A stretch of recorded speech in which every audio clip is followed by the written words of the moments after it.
final sessions of this year's InPDUM convention. As noted, we were going to felt it was important to hold the final form, the final portion of our Black Star Awards until the end, until after lunch. So we want to just open up very briefly with a return to the Black Star Awards, and then we'll get into today's panel. Panel is going to be a timely discussion on African community defense. We're going to have on that panel some comrades locally, regionally, and then we'll also have comrades from Unión del Barrio and Representative Charles Barron. So, if you all can pull up the Black Star Awards, we want to say that the first award was this question of the growing branch, and it's something we sort of thinking of and things like that. It says growing branch. Oh wow, the guys got to go back. Go back, please. We're not on that slide. Not we just well. Let's keep it on that one. So, growing branch. Growing branch, this is the branch that exhibits the most growth numerically and or organizationally. And when we talk about organization, I think that's what brought St. Louis to being Chicago to being the growing branch.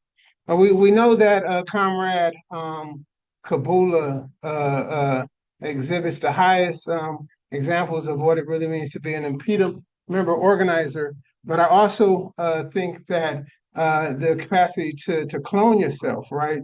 In many ways, it might not even be sort of, kind of like Gizmo or something like that. It's not going to be sort of, a full incarnation of who you are. But if you can sort of grow yourself, that really sort of increases your capacity. Moving up to this convention, I was really taken by just the way that the sort of Uhuru style outreach that the comrade does. He even got one of them little thin tables, the kind that you can sort of just pack up very easily and go stand on any street corner, because we sending people on a mission to open up branches and open up offices. But the truth is, until you get a brick and mortar office, that office should be a place where the people, they can know that they can meet you regularly, right? Because I don't know, most of y'all know that people come to you and say, well, shoot, I don't really know what to do with it, but I know you. I knew you always the people to come to, right?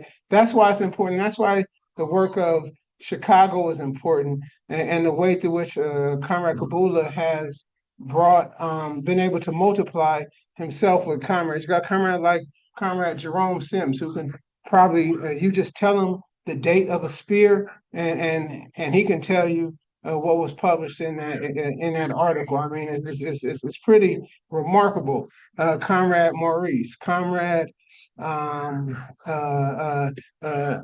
Jay Mason, who came back into the work during this moment, took those trips to St. Pete, to the trial, and to Freedom Summer. So really, Chicago, especially even organizationally, but even numerically, gets the Growing Branch Award for this year. Don't change slides yet, but I wanted to salute that Chicago.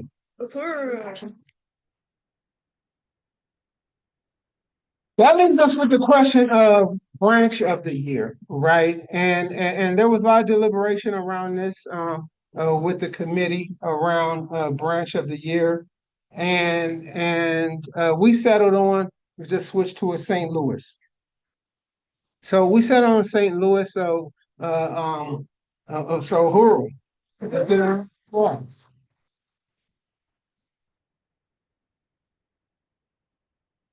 And this is from, the comrades in Africa, comrades, regional comrades, bigging up the Sunday rallies, the struggle for organization, the struggle for really self-government. Let's be clear. When we first kicked back to restructuring the St. Louis branch, I was convening the St. Louis branch meetings, myself and Kabula, which brings a serious sort of limitation organizationally to that work, and in many ways even sort of doesn't open up the capacity for the members to be to have a certain level of self determination in that process.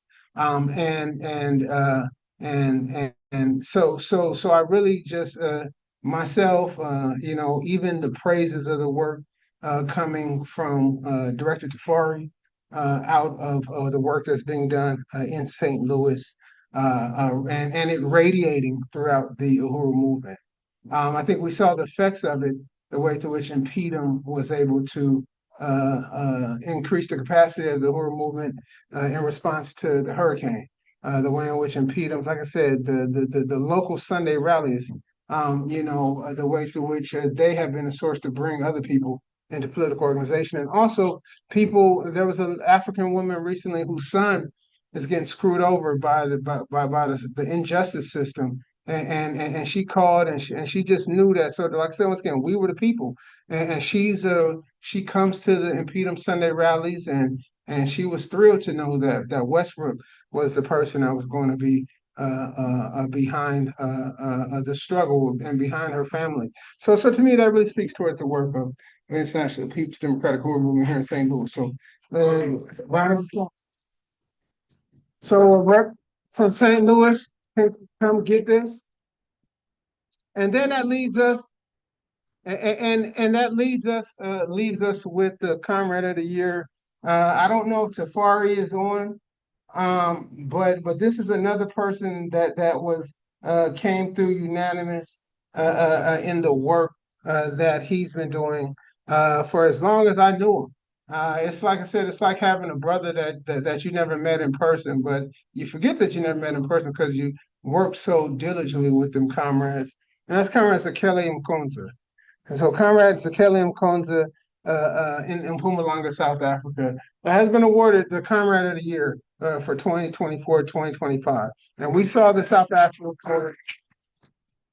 we heard about the comrade. You can't talk about the work on the continent without talking about Asa Ampu, Morlai Conte, Tafari McGarry, and Zakele Mkonza in many different ways. And you talk so I really just want to salute Comrade Zakele for being Comrade of the Year. Sure. So we don't have Comrade Jesse Todd just here just yet, but nevertheless, we're going to move forward with our panel. Are you able to come up on the panel? Oh, so we've organized this panel titled African Community Defense, underscoring, the political, the importance of political organizing at this moment. I think that's basically that. Something is causing feedback. Um, that that moment has inspired the organization of this entire convention. We said cheers for dying colonialism, this time till it's won. We've said that InPDUM is confident. We have a form of revolutionary optimism at this moment because we know that we have what it takes to move the work forward. So we have a series of different presentations on practical questions facing the African community from Comrade Kabula, who's going to speak towards the resolution he drafted in St. Louis, the Sanctuary Cities resolution. We have Comrade Jesse, who's going to speak towards the work that he's done here, pushing to build the Dred Scott Sanctuary Cities resolution. My Comrade Ray speaking towards the advances in the African the Arrest CPS campaign. Comrade Grayson on the ICL and Stop Cop City St. Louis work here, and then Comrade Charles Barron. So let's hear from begin this off with Comrade Charles Barron. Uhuru. And all panelists will have about 10 minutes. Charles Barron, I think we 15 minutes. Uhuru. Hold on, I gotta. Uhuru, I'm trying to get the video. Oh, there we go. Uhuru comrades, how's everybody doing? Uhuru. Well, I want to say congratulations for the International People's Democratic Uhuru Movement on this conference, timely conference, cheering the demise of colonialism and imperialism. And why not? It's time. So I want to do two things in the 10, 15 minutes I have. One, deal with the immigration issues, our sanctuary city resolution that's in the city council, but more important, the actions that we're taking in New York City now, and then the actions that we took in my particular district, Operation Power, to stop gentrification. I've been on a lot of programs that was talking about gentrification, but we are honored to say that we stopped it. In our district, we are not gentrified. As a matter of fact, we had an increase in the Black and Latina population and a decrease in the white population in my district. So that's gentrification. But first, with Sanctuary City, in New York right now, there's about 3.1 million so-called immigrants. That's 37% of the 8.6 million population in New York. 45% of the workforce in New York is immigrants, and they contribute billions of dollars to the economy and a tremendous amount to the cultural intelligence of New York City. Step that aside for a minute. There are 2.2 million African people in New York City, and there are about 2.4, 2.6 million Latina people in New York City, and about 1 million Asian people. Whites are minorities in New York City. They're about, 30 some odd percent of the population, but blacks and Latinas are 55% of New York City's population. The city council is majority us and women. You would think that, things would be going much better than they are, because it doesn't matter if you just have black faces, Latino faces, it's the ideology. It is what is their commitment to our people, to liberation. So right now, in terms of Sanctuary City, the City of New York, ICE is in the City of New York like they are all over the place. Eric Adams is a cop mayor, so we got a cop mayor, and he allowed for a lot of things to happen on Rikers Island with immigrants and other places. But where the action is right now in New York City is in the court system. When immigrants go to court, ICE is waiting for them right outside the courtroom to arrest them and deport. And so some of the elected officials have been arrested. There have been demonstrations fighting ICE in the streets and different places. So that battle is going on with ICE as it is, I'm sure, all over the country.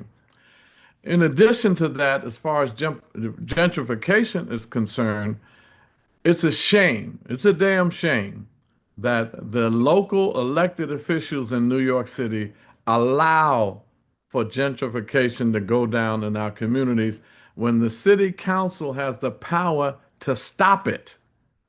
The city council can stop gentrification as we did in our neighborhood. In New York City, it is the city council that has the power, one, to pass the city budget, which means there's no reason why we should have the kind of poverty in black and brown communities. We're talking 30 and 40% poverty. We should not have so-called indigenous people reservations when there are indeed concentration camps all over New York State when New York State has a $254 billion budget and New York City has a $115 billion budget with a black mayor, a majority city council of black, Latino, and Asians. So there's no reason why this kind of poverty and this kind of gentrification should be going down. I'll end it with gentrification. This is how we stopped it. The city council not only has the power to pass the budget, it has the power to determine what's going to be built on city-owned land. And even if it's privately owned and they want to go beyond the as of right of the developer and build higher or build different kinds of structures, they have to be approved by the city council.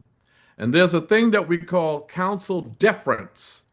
The city council will defer to the local council member on decisions around land use and other projects coming in their district. So the way we stopped it is we let every developer that came in know that the area median income of my district, the AMI, is $36,000 for a family of three. All of East New York is 50 something thousand for a family of three. So when developers came to our office, we said, put the cute pictures away. Don't show us the end product and how you're going to have some beautiful housing. What's the AMI?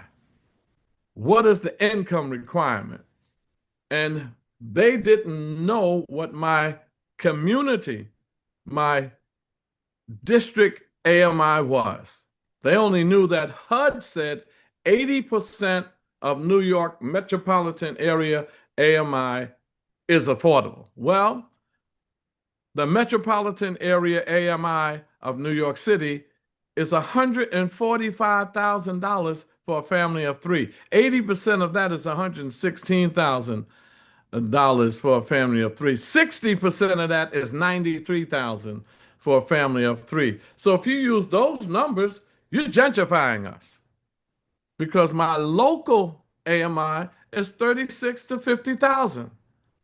Because we had the power, we told the developer that ain't going down.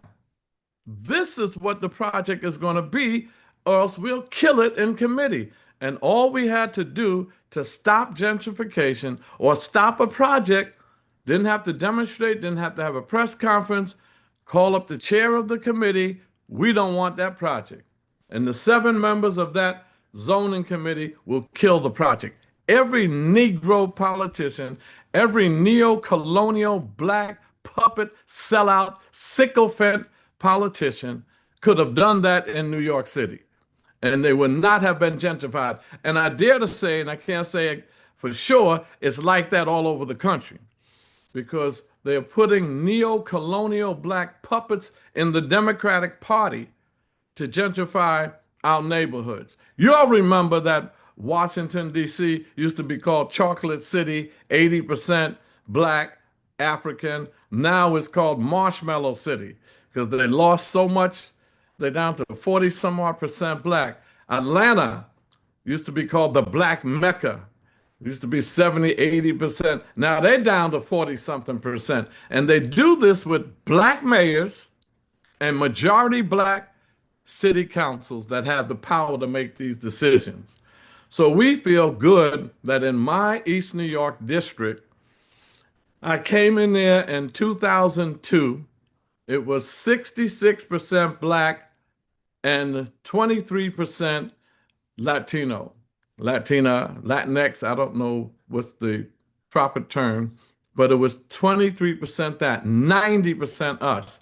21 years later, after we leave the electoral arena, it is 67% black, 20 some odd percent Latino, Latina, 90% black and brown, still after 21 years, and after we beat the machine, which is very difficult to do in New York City and anywhere in the country.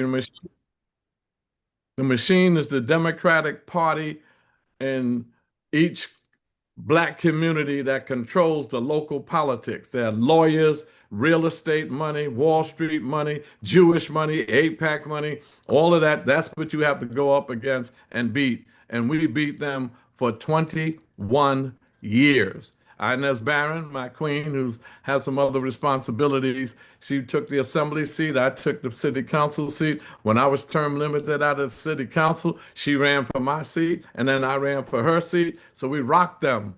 We rocked them for 21 years and stopped gentrification. We stopped Walmart from coming in. We were able to get a resolution commitment from the state assembly to send to the parole board, which helped the Jericho movement get Jalil Montcalm freed out of parole, to get Herman Bell out, and to get Seth Hayes out, all members of the Black Liberation Army. We were able to convince the New York State Assembly to send a letter to the parole board and make sure that they were released, and they were. We got the first reparations bill ever passed in New York State, is the bill that I sponsored after I left. These low-life cowards, they changed it a little bit. I wanted the community to pick the commission. They had the state picking the commission, but that's still our bill, and we're still fighting them for reparations. It was passed. The first time in the history of New York State, a reparations bill was passed, and it was ours, no matter how much they tried to flip it when I left. So we stop it several ways. One, getting the power of the city council. The other way we stop gentrification is community land trust.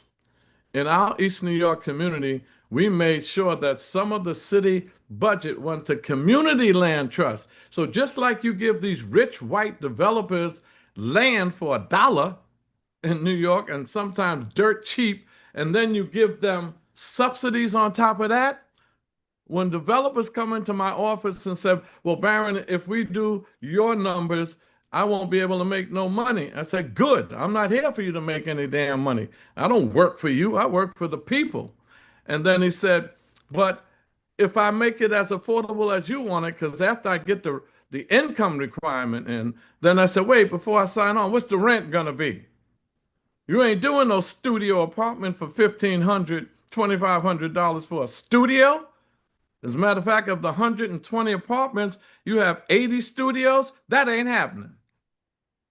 You want to make money with 80 studios, but we, in fact, have 2 and 3 and 4 people in our family. We can't be stuffed in no studio. I made them cut the studios down to 20 and 100 one-bedroom, 2-bedroom, 3-bedroom apartments. Then he said, would you sign now? No. What about the rent?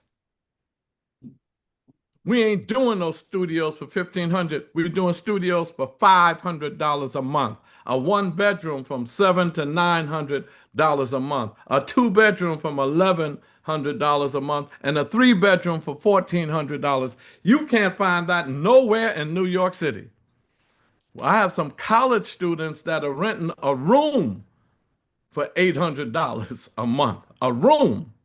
So this is what Black radicals, and I'm so glad that we do have the Radical Electoral Politics School by the Black is Back Coalition and the African People's Socialist Party, and you, the Independent or International People's Democratic Uhuru Movement. You are on the right track. Jesse Todd is a bad brother. And Achilles, Sister Achilles, ran a phenomenal race for city council, and you ran for mayor with Jesse Neville. This is the right track. It is a strategy, a tactic. We're not going to be able to vote our way to freedom, but we damn sure can put a hurting on them once we get in there and maintain our integrity, our ideology. And finally, I say this about the chairman, my brother, my comrade, my friend, the leading revolutionary theorist, African internationalism, the leading revolutionary theorist in the 21st century, and none other have I ever seen or is able to connect the theory to the practice and produce concrete, visible results with housing, with 40, 50 economic projects, with the playground or the park, the basketball court for young people, the man, y'all do so much, and you can talk about your history more than I can, but I've seen it, and I've seen it done, and it's done by revolutionaries.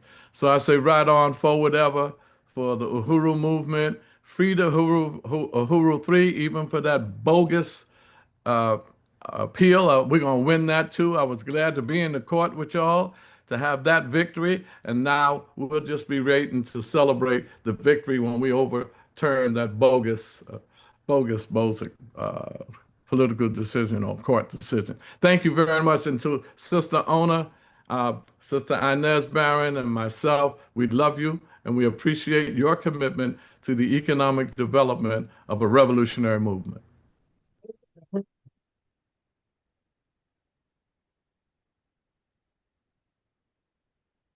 Or now, keeping with the concerns and conditions, we have Comrade Grayson, who's from the ICL and Stop Cop City committee here in St. Louis, going to present on those issues to the convention.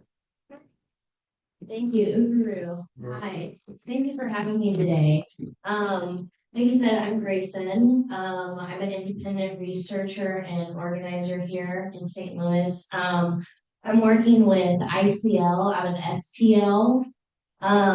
So that's kind of what I'm here to talk to y'all about today. Oh, can you make sure remind to prompt them to pull up the slide? Yeah, if those slides we can pull them up. You can kind of just talk through them and stuff. We have those slides. Essentially, a group of us community members got together a few months ago, really led after former alderperson and community leader, Ms. Tina Peel, kind of raised the alarm on the tax abatements that this company is getting. The company is called ICL. So obviously they're an Israeli company. They are claiming to be super green and great for the environment because they're going to be producing batteries for electric car vehicles, which uses lithium. So they're claiming to be green because it deals with electric cars and they're really greenwashing everything. They've got 2 plants in South City right now, actually, already. And they've also got a headquarters for their entire North America production line. Their headquarters is in Creve Coeur.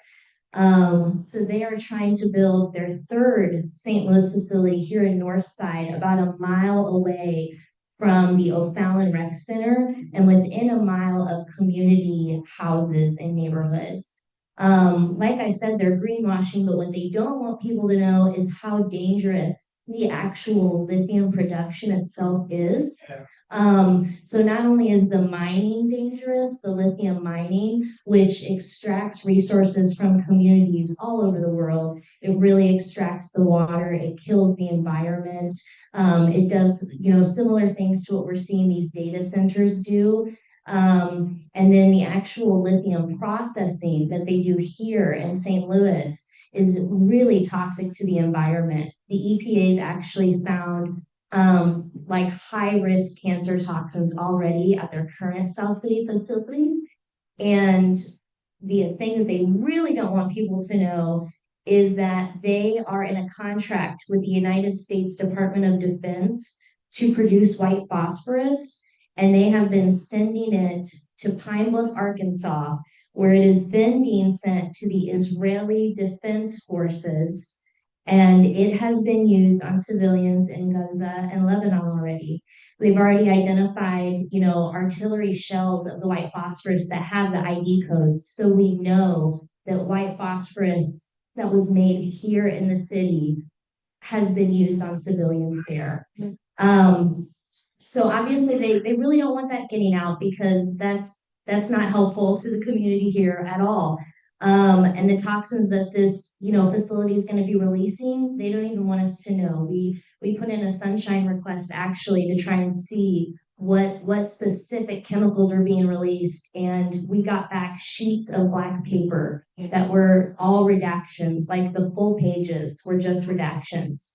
So I'm really grateful to be a part of a group of community members, women, and specifically Black women who've been working on it. People like Tina Peel, people like Susan Armstrong, who work with the Safe Drinking Water Commission. So we've got environmentalists with us. We're, like I said, just a group of community members. We are trying to raise the alarm and stop this before the site is fully built. So right now they are in production or in construction, and they are starting to build over on North Adelaide.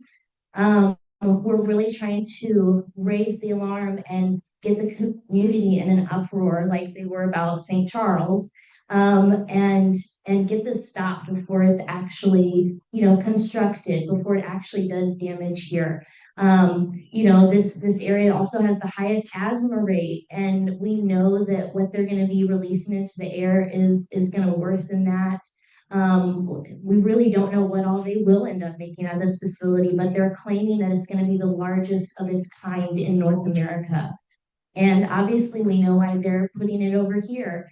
In fact, they tried to start building it in South City, but white alder people in South City said absolutely not. And they were then granted the land over here.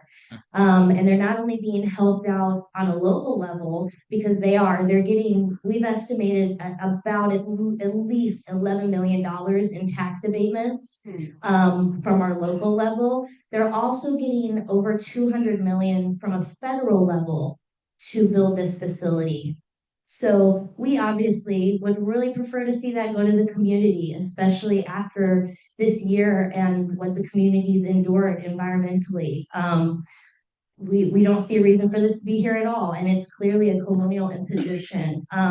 So right now, like I said, trying to raise the alarm, we've got a website. It's called ICL out of STL. We've got a petition on there that you can sign, and then we've also got an email campaign. It's sending emails directly to the alder people and the mayor, who hopefully maybe will listen and try to stop this. We've got quite a few people right now that are going out and canvassing too, so just trying to spread the word to the community that'll be in that area. That'll be the most effective. So yeah, that's kind of the rundown on ICL. We love everybody who wants to get involved and just spread awareness. And then the other thing, I'm not as involved in this particular group that started this, but we've got organizers here who are trying to spread the word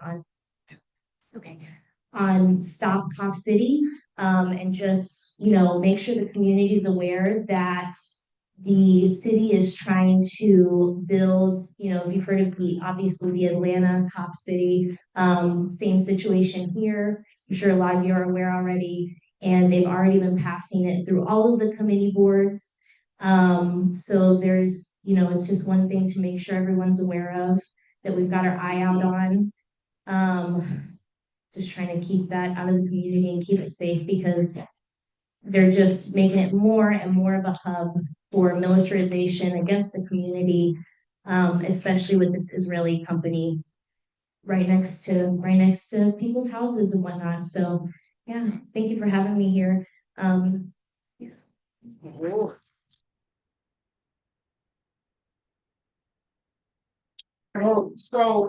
We have Comrade Rage from the African National Women's Organization, going to speak towards the REST-CPS campaign updates on that. And one thing I really felt is important is, we're hearing the stories about the contradictions and the way through which colonialism, which is like a wounded beast, is fighting for its own survival, increasing its containment on the community. So we can talk about the ICL, we talk about Stop Cop City, talk about the ABA campus. That's all here. And in the process, forcing our things out, right? You talk about cities that have gone from 80% to 45%. In a place like St. Louis, what has done the same thing? Where are they going? They scattered us throughout the county into other regions and things like that to decentralize our power. So, Annual, you all made some recent adjustments in your REST-CPS campaign, moving from what was a necessary initial defensive posture, but on the counteroffensive with your work. So, let us know. Uhuru. Right. For just really for those that do not know, the Arrest CPS campaign was established to really expose like the true purpose of CPS and the child welfare industry. And we call it an industry because they are making millions and millions of dollars off of removing our children from our communities. And initially, when this campaign was started, we were really engaged in protest and even individual advocacy. But we realized that in order to make a stronger impact, we really have to begin to provide political education so that people understand the true nature of child protective services, that it doesn't protect children at all, that it is in fact an instrument of genocide. It removes as it removes children from their families. We've been really trying to build committees throughout the US so that we can go into communities and provide political education. And part of that work has looked like postering campaigns and presentations just like this. And right here in St. Louis, over 70% of the children that are taken out of their homes are Black children. And in 53% of all children in America, all Black children in America will experience a CPS investigation before the age of 18. So they are actively working to separate our families, and that's a tool that they've used to really stop our development as an African nation.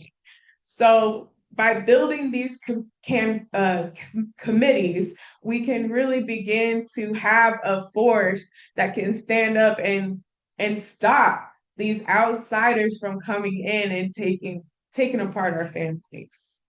So if y'all want to get more involved with this, we really need people to step up and get involved and help with putting up posters, flyering, and being part of these kind of presentations. Go to info@anwouhuru.com. That's info at ANWOUHURU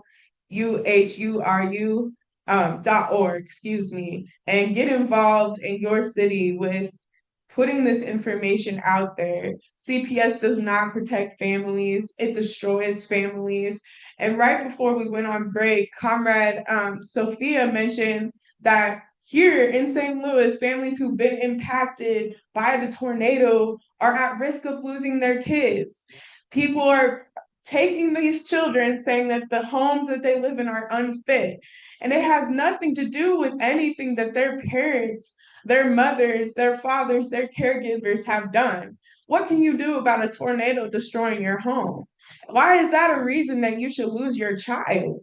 Why should your child be removed and placed with a white family who who knows nothing about you, cares nothing about you? It's it's an industry. They make money for taking our kids. The caseworkers make money, the families that take in the children make money. It's all an industry, and we have to put a stop to it. And part of the reason that I even came to St. Louis was because I was trying to get away from CPS. It's more common than you even realize. Somebody you know has been targeted by child protective services. We call it a family policing system because that's truly what it is. They suppress and surveil us through these caseworkers and mandated reporters that come into your home and really nitpick and pick apart the way that you're parenting your child, and it has nothing to do with your ability to care for your child. You you're oftentimes losing your child for reasons that are beyond your control, that have been instated through colonialism, through the systems that we are forced to live under. And things like poverty and neglect are just these really ridiculous reasons to take someone's kid. So again, get involved in the Arrest CPS campaign. For more information, go to Go to anwoahuru.org, email us at info@anwoahuru.org, and get involved today. Thank you.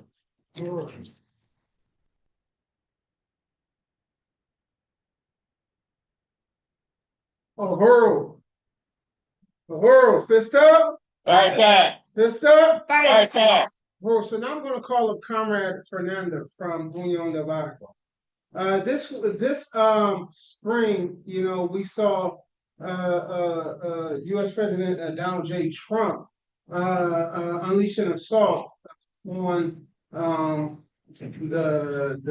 Spanish-speaking community, indigenous community throughout North America. And one thing that I heard a lot of people, even in a progressive mindset, even in sort of support from the African community, say things to the effect of like, oh, we have to show unity because they're going to come for us next. And in many ways, his subsequent sending of National Guard troops on the ground in D.C., these other mayors suggesting support and willingness to have these federal troops come into their cities as well, Memphis for one, seem to suggest that, you know, that sort of progressive liberal take that they're going to come for us next is why we should have unity was correct. But the truth is that it was always off. Because first and foremost, you have to know that in 2021, when we ran candidates against the neo-colonial candidates in this ward here, it was here in North St. Louis that a person that is a Democrat, Black Democrat, had called for the National Guard to come into the African community, right? So that's important to know. It's important to note that the chairman has noted that this is a public policy of negative public policy of police containment that has informed the domestic colonization of African people here. But also I thought about the fact that, you know, in 2010 when they passed that law in Arizona, first thing immediately came to mind was that's the Fugitive Slave Act, right? And then even recently when Trump sent the Marines and things like that into the cities, Trump had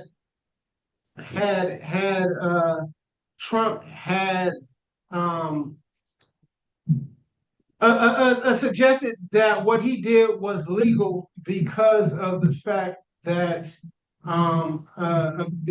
because of abolitionist measures that have been taken in the 1850s.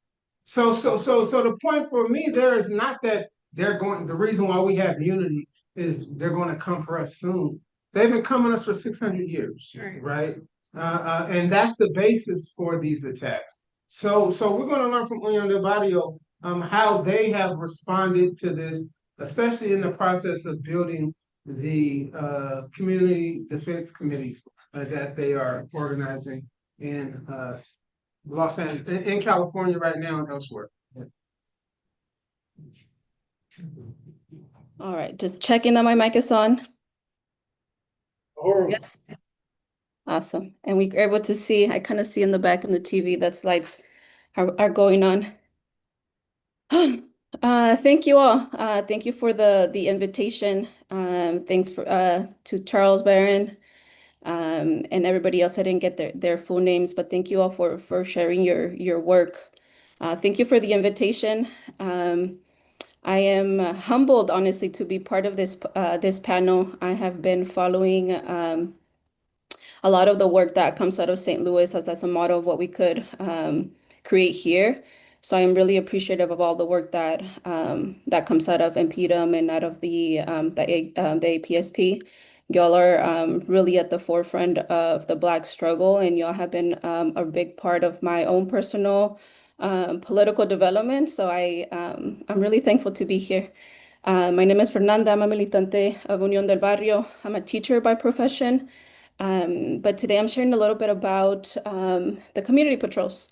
So the community patrols have been a mechanism that Unión del Barrio developed back in the 90s. So this is something That's not new to our organization, but under this administration, it has taken on a different role within our organization. So there is, as you may know, an increase of collaboration with different agencies within the administration that are supporting ICE raids. So what we have done is we've created or we've extended our community trainings. So what we've done is back in January, we made a call out for all of our fraternal organizations in the region to join our community patrols. So in the past, it was really Unión del Barrio members who were patrolling our streets. We were just, reaching some level of security within our neighborhoods. But after the attacks under this administration, we made a call out to all of our fraternal organizations to join the community patrols. So what we've been doing is since February, almost since December, is training all of our organizations, allies, friends, individuals have joined the efforts. So we've done that. I'm gonna go ahead and share we'll hear some visuals, but let me share a video of what that looks like. I'm assuming some folks might not know what it looks like. So let me just share a clip. Hopefully the audio will be okay. A little context, I think the narration is in Spanish, but there's subtitles at the bottom. This is a quick clip of a community patrol response, so just to give you some visuals.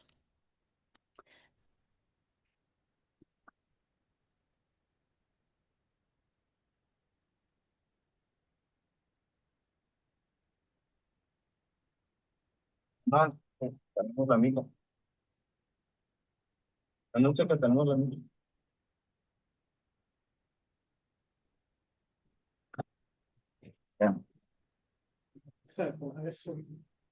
Unidos Comunidad de San Diego, aquí estamos en la comunidad de City Heights, en San Diego, California. Tenemos la migra aquí en un estacionamiento de la escuela. Tenemos migra en la comunidad de City Heights. Queremos denunciar la presencia de City Heights en una escuela aquí, tratando de intimidar a la comunidad. Bajo la migra, fuera la migra de nuestras comunidades. Tenemos la migra en una escuela.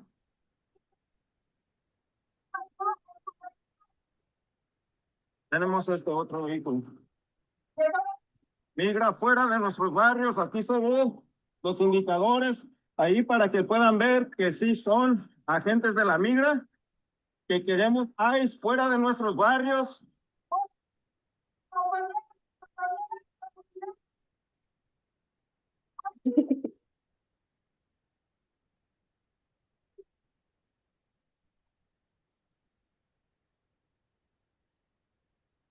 Queremos comunidades libres de la migra. Estamos ahorita son las 6:33 de la mañana. Migra fuera de nuestros barrios. Migra fuera. Migra fuera. Migra fuera.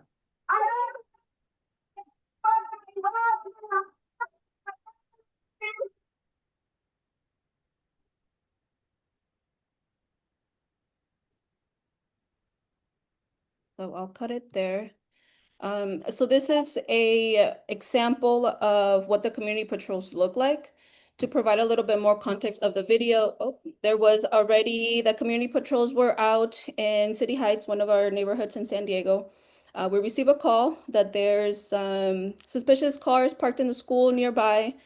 And then we go check it out. So in the video, if you look closely, you'll see the person who's recording, and then another car is actually pulling up on the other side.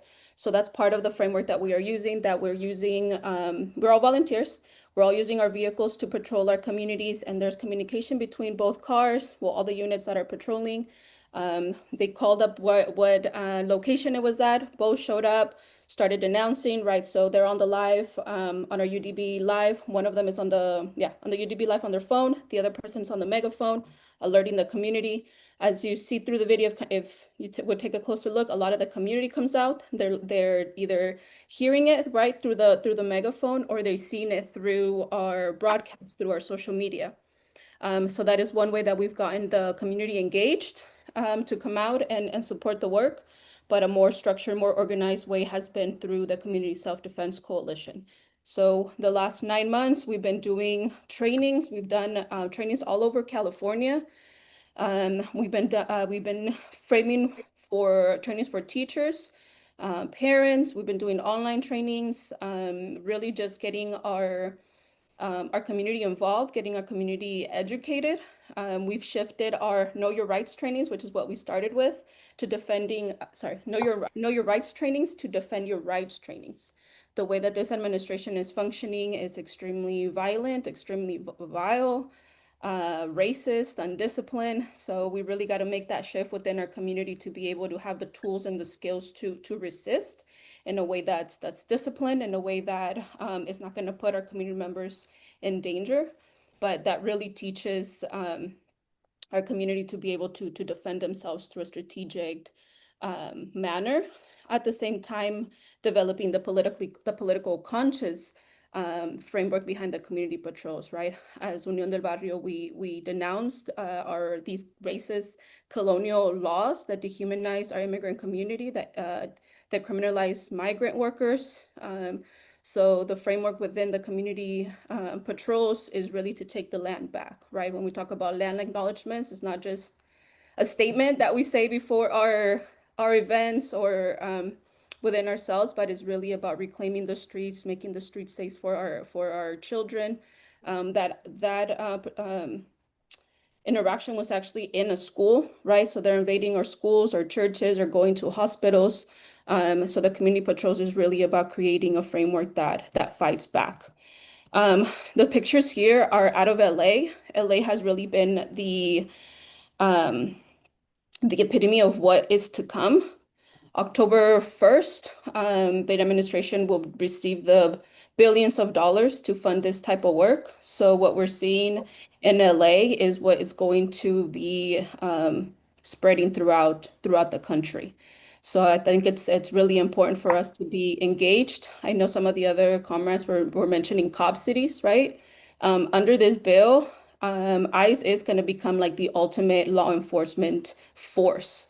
So whatever it looks like, in whatever harassment, police harassment that you are seeing in your city, my assessment is that it's going to be funded through this work. So whether that's in COP cities, in St. Louis, or I'm thinking of like the stop and frisks that we were seeing in New York. Like this is essentially what's going to end up happening all over the country. We are about to host the Olympics, the US, California, the Super Bowl is coming, and we also know how those large-scale events also militarize our cities and how they use the military to push people out, whether it's the homeless population or whether it's the impoverished or low-income communities. They are definitely going to be using a lot of the funding that came from that bill to continue to oppress and harass our communities.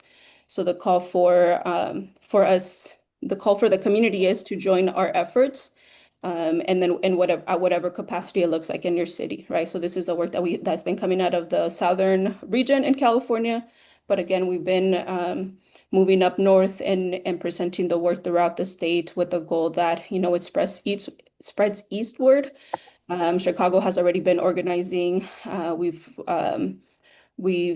trained folks out of Utah, right? There's interest in Arizona. There's interest all over, right? So it has been a beautiful show of unity, right? But also it's scary times. But nonetheless, I think through organization, through discipline, through commitment, we will win. We're on the right side of history, and it's been hard work, right? This is taxing on the body, but also just on our being, right, on our souls. But the work that we do is it's working, and we could tell by the way that they're also changing their dynamics, they're changing their operations. because they're seeing that our community is able to organize and fight back. So they're also finding ways to continue to attack us or to change the dynamics on how they enter our cities and our communities. But nonetheless, we continue to organize and arm our people. That's it. That's all I got. Thank you. Appreciate it. Uhuru. I really appreciate that presentation from Union del Barrio. If you don't follow Union, follow them. They do some of these trainings virtually. I was on one training that was a good problem that they had in which the limit was like 500 people or something like that. And they had We've reached capacity in many of our training online trainings. right? Remember that one? So this speaks towards some of the work we're doing. So we're going to have Representative or all the People's Alderman Jesse Todd speak towards the importance of organizing the sanctuary city resolution that he had organized here in St. Louis, and then bringing those things together. Comrade Kabula is going to speak towards the resolution. I mean, in Chicago, sorry. Okay.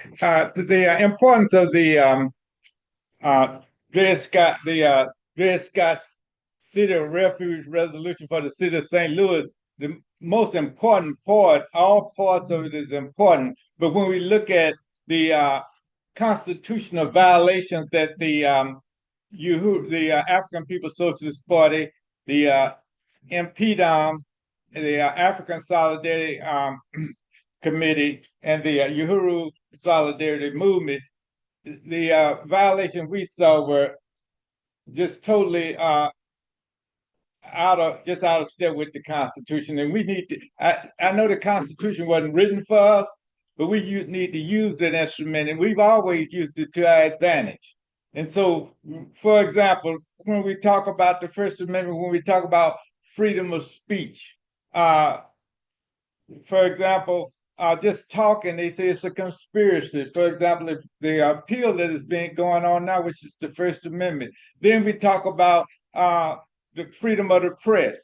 Here you had a burning spear.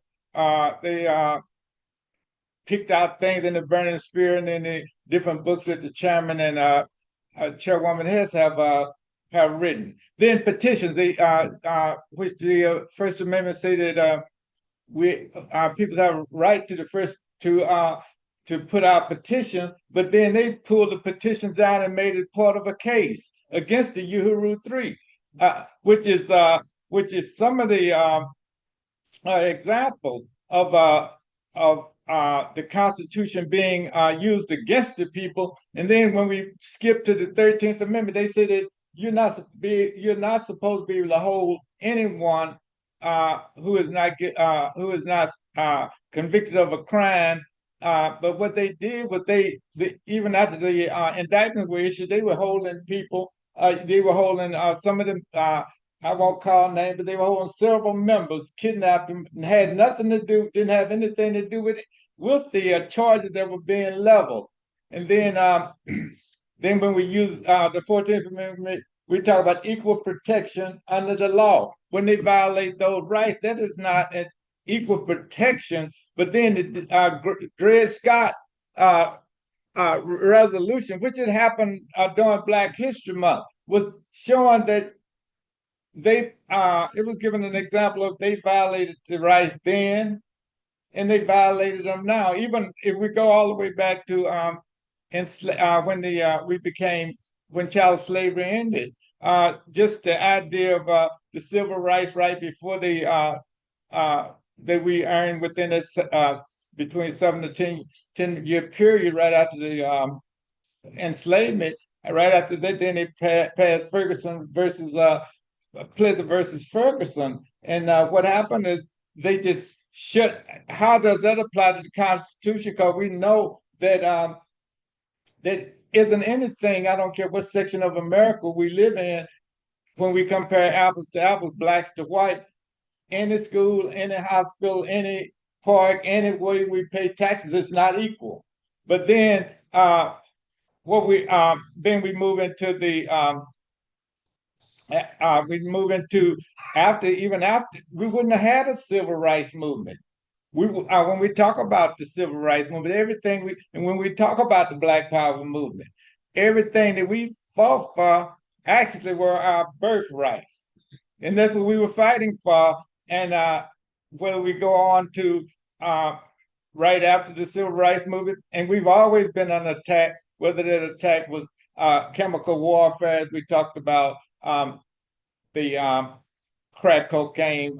Tuskegee was the one that most people know about. Then the crack cocaine, and now mass incarceration. But the Dred Scott Resolution, and I will read it for an example, deal with the fact that not only did we not have any rights that the white man had a right to, that he's respected, because we're going to need Black power, that the Uhuru Movement is and the African People's Socialist Party is pushing to get rights, to be able to protect our rights. But we can, as Charles Barron said, we're going to still have to use the political system.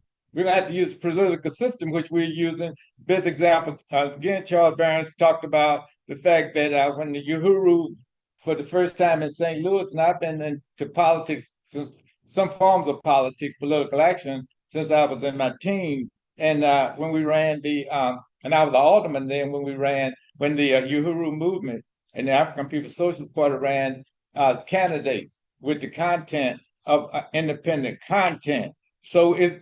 And also we had to stick with politics because they will be framing us. They will do everything they can. But the advantage of politics is that you're doing voter registration, but then that means you can sit on a jury.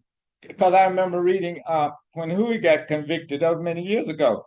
What Huey said was that it was only one Black person on the jury, and that one Black person can make a difference. One Black person. Some people will say, "Oh, we need," even though they say your peers, we're not gonna get our peers. If we can get one, because you don't need but one Black person in a room. And I've been in a room with all white people, and I'm gonna tell you, I made them back it up. I mean, I've been in a room when I was alderman. I was on the board with all with white people and all petty bourgeoisie. Wasn't one of them, 27 of them, I made them back it up. When I was running the machine, there was 56. There were 56 of us on the machine in St. Louis, and I was the only one. I made them back it up, so it doesn't take. That we're not gonna get. We are gonna get our peers. But I'm gonna tell you, all we need to do is make sure we get one or two, get as many as we can. And the way we can do that is, as Charles Barron said, we cannot vote our way out of this. And Malcolm said this too.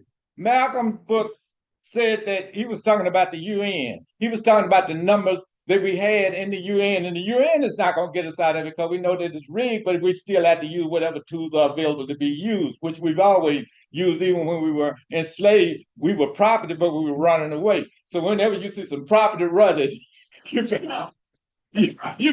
that's some strange property, but we didn't sit around saying that we couldn't do it. So anything can happen. So if one of your chairs jump up the roof,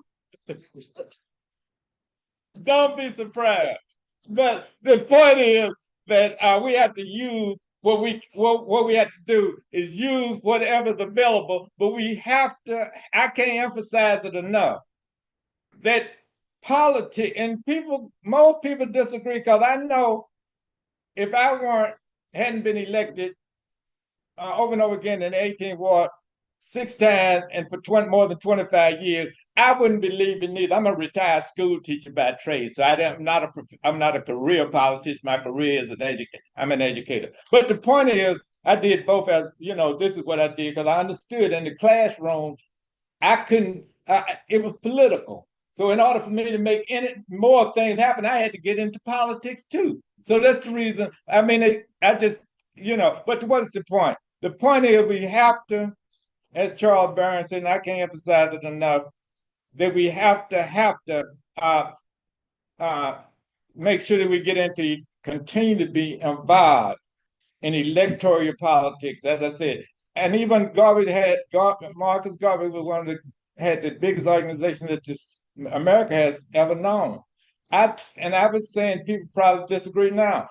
I don't see how he would have gotten convicted in New York if he had voter registration. There's a good chance he wouldn't have been, because of the reach. Because there would have been somebody on the jury out of 8 million members that wouldn't have let that happen. It's the same thing again, as I said with who is the same thing. But that's why when I presented this, that's why this resolution is so important, because it can do two things. Number one, it can, if we use it, whereas when I read it, it'll say that when we are following the law, that the city, town, county, state, or the United States, that the government will not harass us or lock us up or and stuff like that. So it does two things. One, it protects us when we do get it through. But if we don't get it through, it exposes the politicians who run. Because when I presented it, I mean, they were falling all over themselves trying to get out of the way of it because they didn't want to be on record against it. There wasn't anything wrong with it, but they just wasn't going to support it because they were just cowards. Let me be honest, they were scared, and they knew that their sponsors didn't support it. And actually, even without their sponsors, some of them were just too narrow to support it. So what I'm going to do, I will be using this as a model.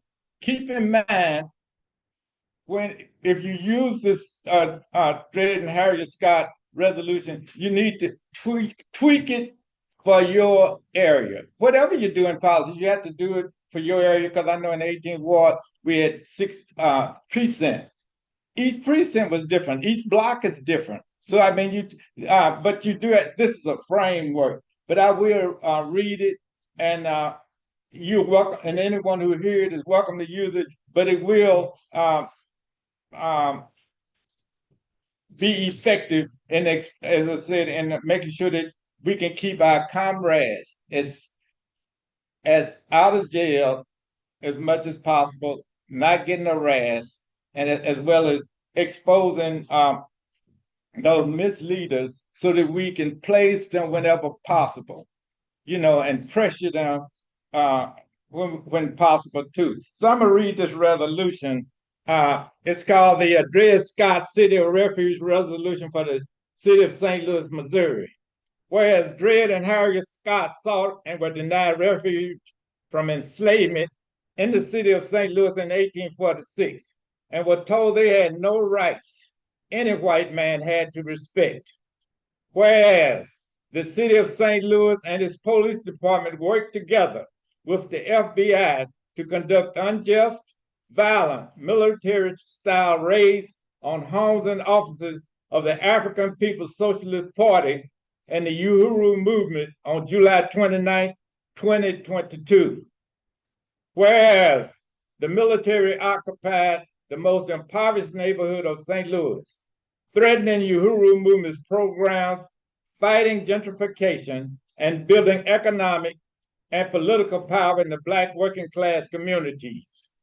Whereas the African People's Socialist Party was targeted because it has relentlessly fought for the liberation of Africa and African people for the past 50 years. Whereas the FBI raids on the Uhuru Movement posed a threat to the African community's hard-won democratic right to participate in elections in their own interests. Whereas African people have a right to petition the United Nations to investigate the genocide convention as it applies to the conditions of African people in the United States and the original sin of slavery and colonialism in this country. Whereas African people have the right to freedom of speech, association, and assembly, including public statements of dissent regarding the official position of the United States on the Russian-Ukraine war.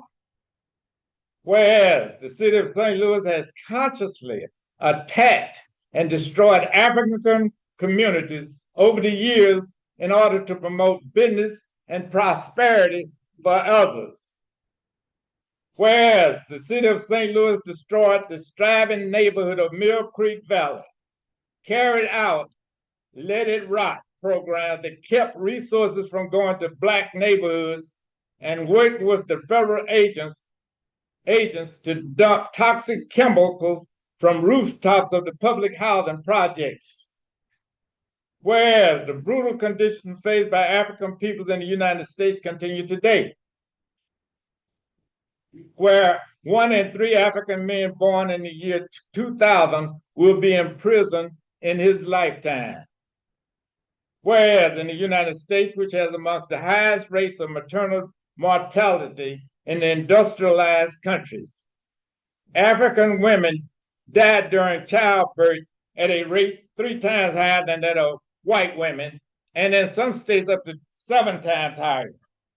Whereas the average white family has 8 times the wealth of the average African family. Whereas over the years, St. Louis has been known for resistance and struggle for interest and the upliftment of the Black community. Whereas millions of African people in the 1960s struggling for basic human rights and economic and political power over the years, over their lives, faced the effect of the COINTELPRO program of the FBI, which carried out assassination, political imprisonment, slander, and harm.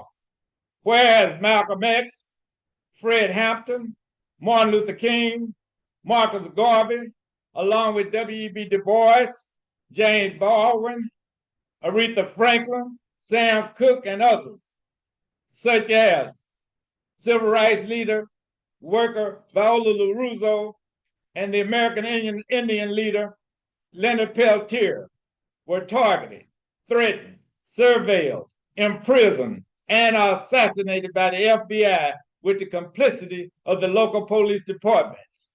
Whereas the police murder of 18-year-old Michael Brown in the suburb of Ferguson in 2014 sparked the widespread resistance to long-time police violence and was seen around the world. Whereas FBI files on the murder of Ferguson activist Darren Seals and others revealed that the local police worked with the FBI to target and many say to murder him. Whereas we recognize that a prosperous, active African community in St. Louis is beneficial and contribute to the well-being of all residents of the city. And this is one of the key aspects of this that I'm getting ready to read now.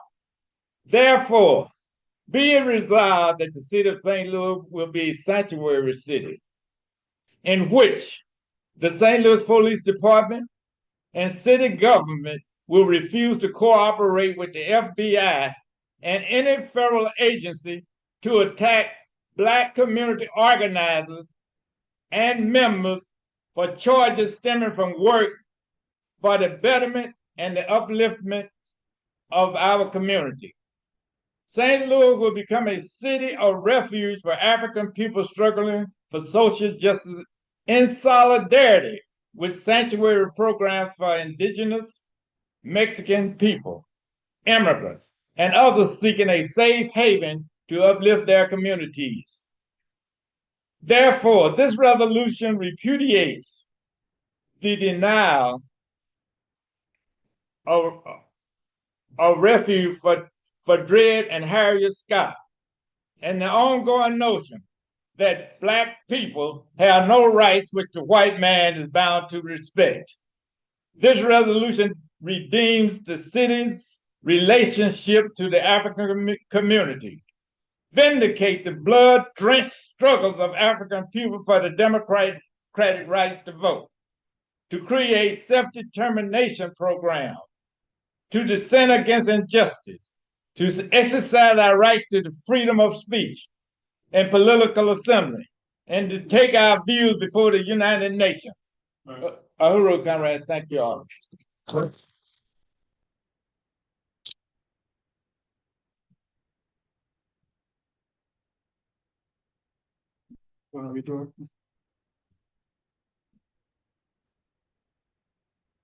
Uhuru. Also drafted city resolution for Chicago. Chicago has been, Trump has been threatening to send in federal troops. I hope he hesitating, he think, he's gonna face repercussions, but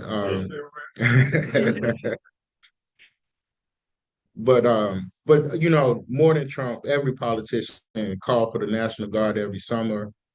And the regular police, I think it's other politicians that say don't send in the federal troops because we hiring more police. So we got to fight for Black community control of the police, and we have to, fight for our own self-determination. But this sanctuary city resolution reads, whereas on December 4th, 1969, the Chicago police and other government agencies murdered Chairman Fred Hampton and Mark Clark of the Black Panther Party. Whereas millions of African people in the 1960s struggling for basic human rights and economic and political power over their lives faced the effects of the COINTELPRO program of the FBI, which carried out assassinations, political imprisonment, slander, and harm. Whereas Malcolm X, Fred Hampton, Martin Luther King, Marcus Garvey, along with W.E.B.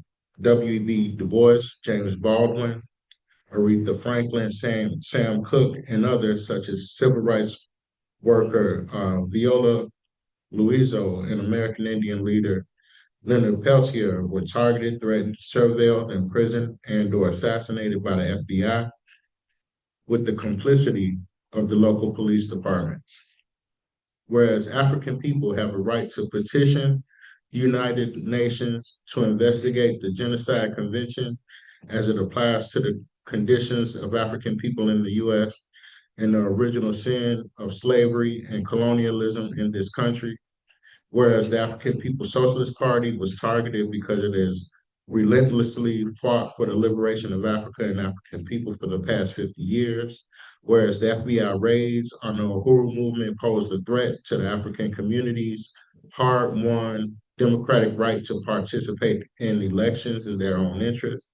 Whereas African people have the right to freedom of speech, association, and assembly, including public statements of dissent regarding the official position of the U.S. on the Russia-Ukraine war, whereas the city of Chicago has consciously attacked and destroyed African communities over the years in order to promote business and prosperity for others.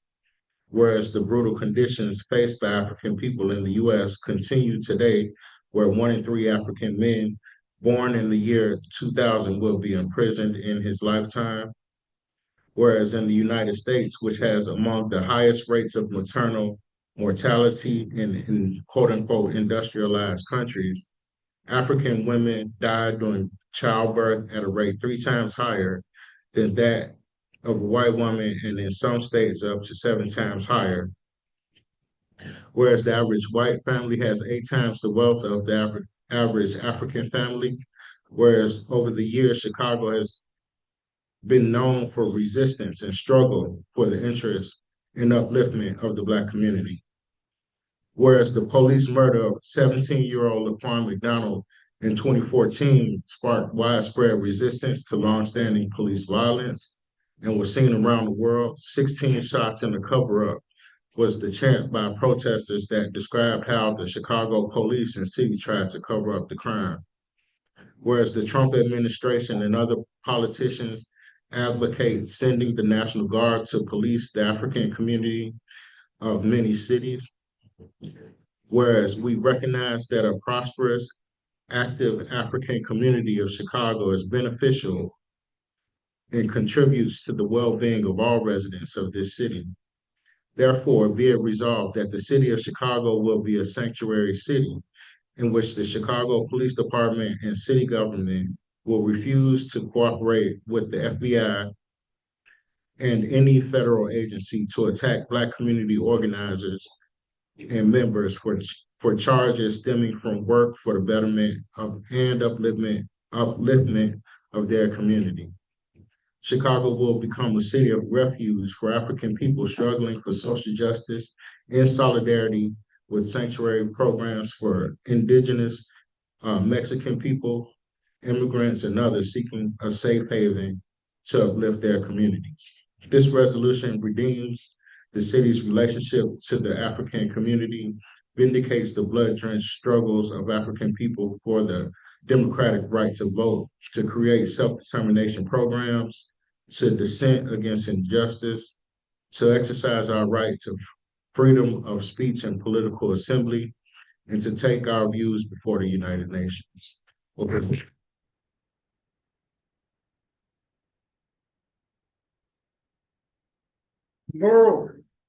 So I want to thank all of the participants in the panel. I want to now open it up for a brief period of questions and discussion. Chairman, I saw you taking some notes. There was any? Yep. Yeah, go ahead. Let's go ahead. Any other questions, responses, even points of clarity that might be needed?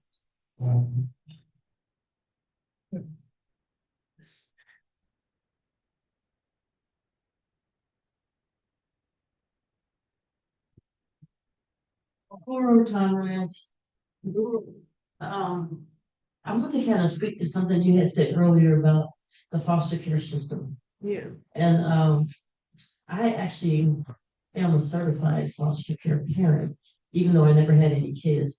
I did it in preparation for one of my daughter's friends who was kind of unhoused in between parents, etc.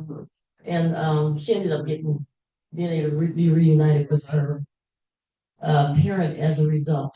But it is true, this is a huge area of child incarceration, is probably the best way to call it. And many things obviously contribute to that, and everybody as a mandatory reporter, you know what I'm saying? Often when I was doing school nursing, I would pull parents aside and say, hey, don't beat your child in school. Now, I can't stop them from beating them, okay? But I can say, don't do it on camera, you know. Then I start working on those parenting skills by saying, you know what, we're the parent, blah, blah, blah, for this, you know, there are ways to do this, you know, if you need anything, reach out to me, blah, blah, in terms of being a resource. But, and quite often catching, and I was an older parent. When I had my daughter, I was 35. So I had the opportunity to kind of like parent the parents, because, you know, they're much younger than me, and teaching them, like they want to punish their child. I had a Girl Scout group and take my Girl Scout. I said, no, make them miss meeting. So we just sometimes have to take those opportunities to help the parents become better parents. Yeah. Because all we have are the examples that we had of our parents, and nobody's perfect. Right. You know what I'm saying? But well, yeah, every chance we get, I stop people on the LW and everybody business, okay? But I stop on like a little baby. Maybe the child is that, you know, but if you have something to say to them, if you say it in love, they're gonna receive. If you come with that critical attitude, I know and you don't know, and I'm better than you, and you know, you point down, they can't hear you. Right. So, but we have to, it's part of taking back our community. Yeah. We're doing that, but just instilling that. And as y'all know, I'm always talking about we gotta get a youth program going. Okay. I'm still gonna put that plug in there. All right. Yeah. All right. Thank you. Making it happen. Uhuru. Can I say something? So what you're speaking to is Black community control of child welfare. And that's exactly the intervention that we need. We need the community to step in and be a part of that positive, constructive reinforcement of, like, like as you were saying, like try these different tools. And like eventually that's what the Arrest CPS campaign is about. And eventually we want to be able to have committees and on the ground who can step in situations that may even be more severe than that. And we had a comrade who took a child into her home, and instead of the resources going back to the state, we want to fight for the resources to go to the family, because a lot of the times the reason these kids are going through the things that they do is because the families don't have the things that they need.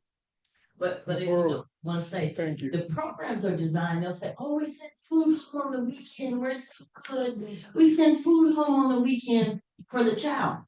That's just it. The programs are focused on the child if they're a separate entity. What about that whole family? Exactly. You see what I'm saying? They're not interested in uplifting the whole family. Exactly. No, of course not. It's a system built on top of us to profit off us. Indeed, I appreciate that. Any other comments? Can I say something real quick that I forgot to mention at the end? Sure, perfect. Just wanted to let everybody know the website is ICL out of STL.com. And I meant to mention earlier, we will be having a get together next weekend on Saturday at the O'Fallon Rec Center. Just do a teach-in with the community, let everybody know who ICL is and then how people can get involved. So just spread the word on that. We appreciate it. Thank you.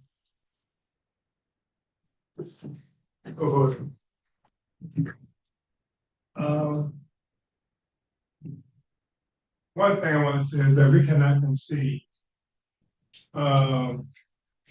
to this extraordinary false assumption about African people being incapable of taking care of our children. Yeah. Number one. Yeah. African women took care of white babies for I don't know how long. We raised their children for them. So it's a total fabrication. That thing that created about we can't take care of our children. Which is not to say that there are not problems in our families, but there are problems in white families too, but nobody's policing them. Right. Our whole community is under surveillance all the time. Even when they claim to be doing something for us, like with welfare, things like this that prohibits an African father from being in the home. Yeah. Which means that people who call themselves social workers are like parole officers. Right. Who then come to the house and check and see if there's any man in the house or what have you. It's another method of surveillance that we live with. Every aspect of our lives is under surveillance. So I think it's really important that we recognize that.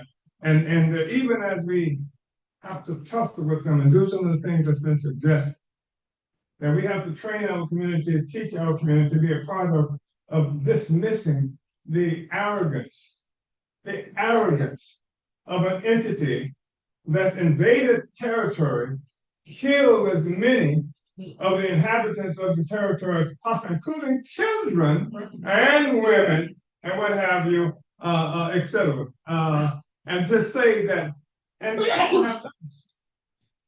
made stuff that couldn't mean anything to us because we were their property. Right. As Jesse mentioned earlier on. So we have to have no respect, first of all, have no respect for it, even as we find out how we have to deal with it to protect ourselves and advance our interests. Have no respect for it. And I also want to say that I believe that in Chicago, we might have one of the best opportunities to get this Dred Scott Sanctuary City Resolution passed. In Chicago, I feel really good about how this mayor has been taught about Trump's sending in National Guard's troops etc. He's taken a hell of a good stance around that. He awarded people had public awards for Africans who've been doing reparation work for a long time, thanking the people, etc. So it seems like there's a possibility that we can win that in Chicago. But I also think that in Chicago, the part of the process should include meeting with the Mexican community. It took me a while to understand how many Mexicans there are in Chicago. And they are facing ICE and all these other kinds of things that we're talking about. To establish some kind of fraternal relationship here, organizationally, I think will be really, really, really important. And then I want to say that Jesse Todd is an extraordinary warrior. You need to have been there when he was meeting with this entity, that's the board of alderpersons, to try and get this resolution passed. It's an important resolution. It's important because, among other things, as Jesse said, it gives the people an opportunity to make some demands on the government in the interest of the people. It gives us an opportunity because these are public events. These alderman board meetings and the city council meetings are public events. Many of them are televised. And so when we go before them, raising this question about sanctuary city and then using examples that we're talking about, not only what they've done to us in the Uhuru Movement, but historically how they treated African people. Talk about Fred Hampton, how they murdered Fred Hampton. And the FBI and the local government participated in that. I mean, these are the kinds of examples, I think, that educate the people and help the people to be able to unite with where it is that we want to go with this. So I really appreciate this. This is work, though. It's not enough, and it won't be enough to just write a resolution and make some assumption that a board or a city council is going to pass it just because we bring it there. We got to do the political work. We got to organize and make this a demand that's popular in the community that we live in. Expose them even before we get there. Have them exposed depending on what stance they're going to take. Postering, doing all the kind of work. These are really important resolutions, and I just want to salute the fact that InPDUM is taking this on and the work that's being done around these questions. And again, I just find it so offensive, this whole notion. I grew up in a situation where every morning I used to see African women in their little white outfits, uniforms, waiting to be picked up by some white guy driving a car to be taken to their house to take care of their children. Right. While here are the snot-nosed Black children with nobody there to take care of them because our mothers are taking care of white children. Yeah. It says this is an obscenity, and we cannot accept this definition of this relationship that's suggested by this CPS, etc. And what happens is it intimidates, it terrifies people because once they've branded you like this way, they branded the woman as somebody who won't take care of her children. She's branded. Yeah. She doesn't want to make too much noise about it. She doesn't want to fight around it because now everybody knows that she's been accused of not taking care of her children, which makes it harder to organize. And this is something I know Emerald has faced in the past. So we have to be intolerable, and we have to know and have to organize people to defend these sisters, these families, because it's not just the sisters that we're talking about. In the African People's Socialist Party, years ago, we had to deal with this question because talk about foster care and what have you. It's an industry. We've seen situations where there are corporations who had something like 900 babies, 900 African children, and they get paid by the government to take the children, which would have been taken care of if the government would give that money to the African families to raise the children. 900. And there are all kinds of horrible stories. What's her name? It was Yvonne something. Yvonne Eldridge. This woman lived in Walnut Creek, California. And she's somebody who they actually took her to court. And they took her to court because of what she was doing to these little black babies. And she would take the babies sometimes to doctors who cooperated with them and would do things like remove their spleen. You understand? They put IV that would teach them how to go into the babies and what have you. And they would do this stuff because they got more money if there was something wrong with the baby. You understand? They got more money than they would, etc. We've seen situations where white women have our babies and in some instances cut off all their hair because they didn't know what to put a bow on top of the bald head because they didn't know how to take care of the children's hair. This kind of stuff. This is an obscenity. And it's humiliating. And it just for no other reason than to protect the dignity of the African community, we have to oppose this with everything that we can. So we created a child care collective in Oakland, California. Parker was there. And because we have a situation where child care is exorbitant. And the reason it's a problem in our community is because they've destroyed our community. Because the fact of the matter is that traditionally, there is no such thing as an orphan in the African community. If in our community, if a mother or a parent died, then a cousin or somebody else took the child, or somebody in the neighborhood took the child. That was our child. And that's the way, that was the kind of communism that we grew up with. And of course, that was destroyed. And this assault that's being made on the community that makes it so difficult for to raise children. Now you pay an exorbitant price if you can get it with child care. Where we used to have it in the community was child care.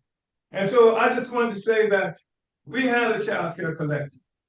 And because otherwise African women found themselves as being stuck with the burden of child care 24 hours a day, every day. And it impacted social mobility, economic mobility, political mobility, couldn't do anything except take care of children. You got whole housing projects that's comprised mostly of African women and children because of the way the state has organized it, pushed the fathers out of the home so you can't be there. So we have to reject that. And we created child care collectives. So people would volunteer. And most instances with women would volunteer.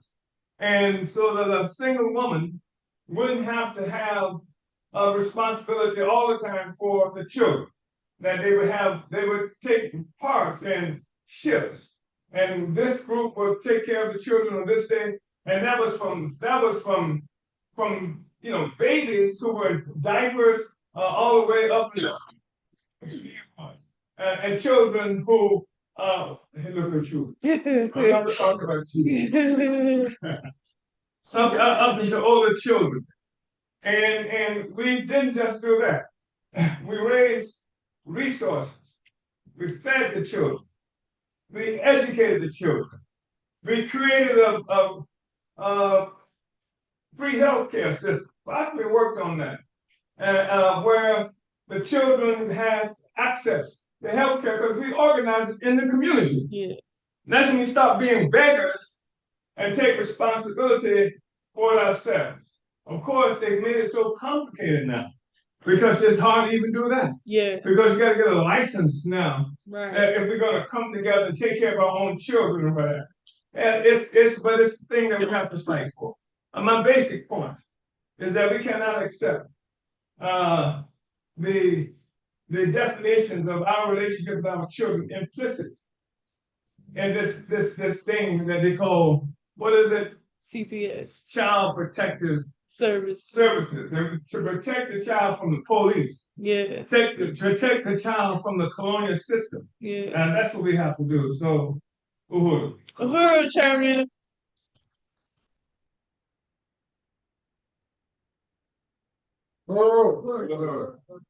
So we want to thank the panel for your participation. If you can, so let's give another round of applause. Well, Skipper, Conrad McKay, was you still? You ever do your piece? Come on. So we're gonna bring up Conrad McKay to go do her piece. We're gonna have then following that a brief but still vital outreach training, and then we're gonna move towards the legislative aspect of today's meeting. I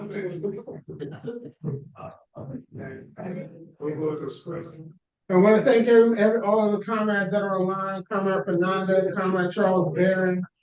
Michaela, come on up.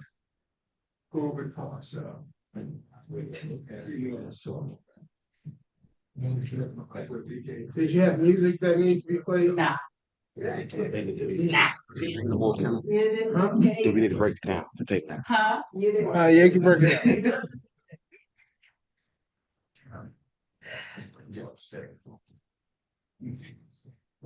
Oh, we should look this way.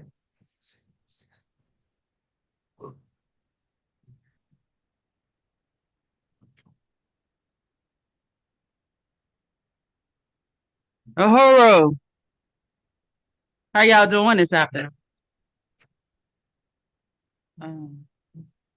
Operating like this piece. It's actually a two-part. Okay. I ain't missed my cue today. I smile.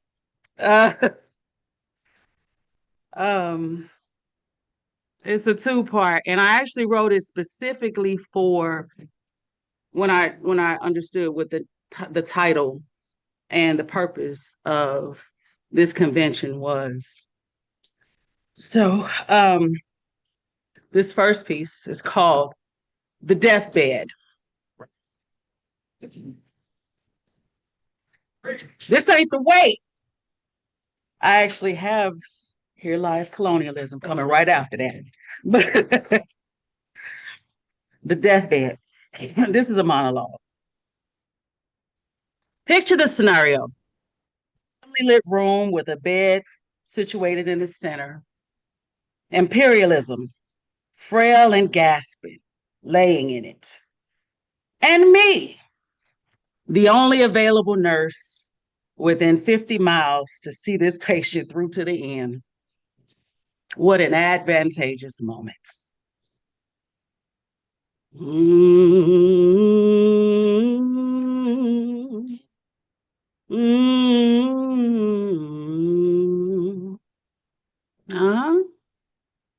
You're thirsty, are you? Guess so. Look at you. Tongue all white, pasty, lips cracked, just pathetic.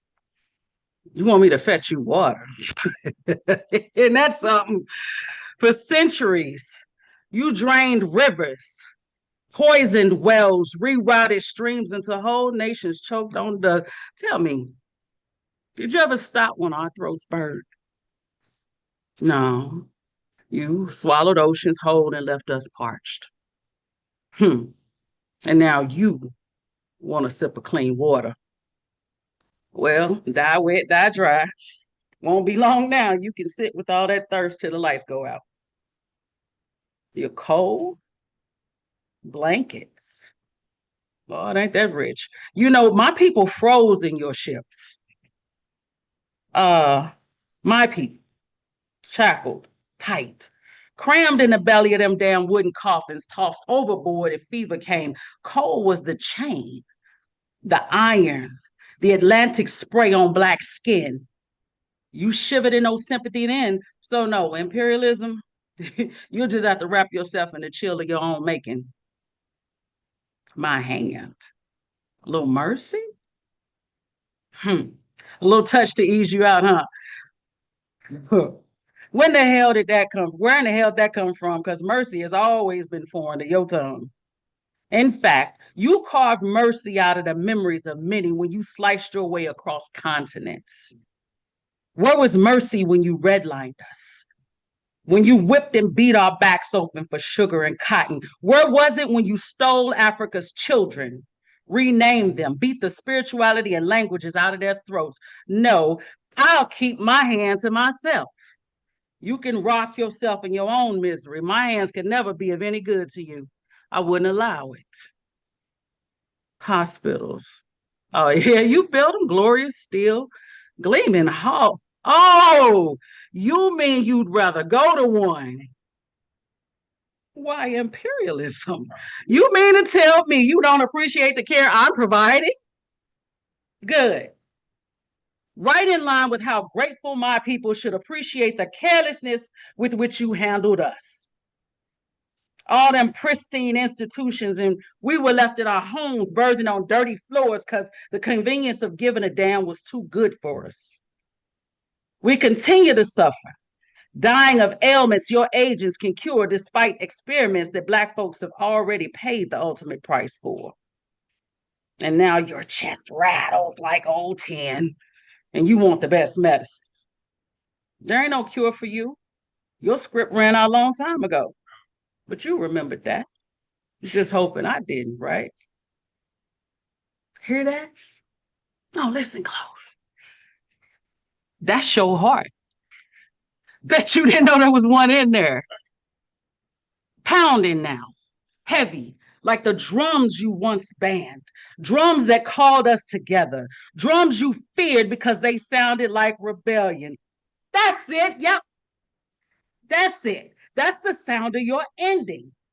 Us actually celebrating your death and for once not recognizing it as our own. You think we'll mourn you? That we'll cry rivers at your bedside? You're sadly mistaken.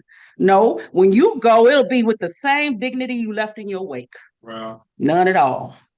No hymns nor ceremony, no folded flags. There'll be no candlelight vigils, no roses laid at your feet. The earth won't wear black.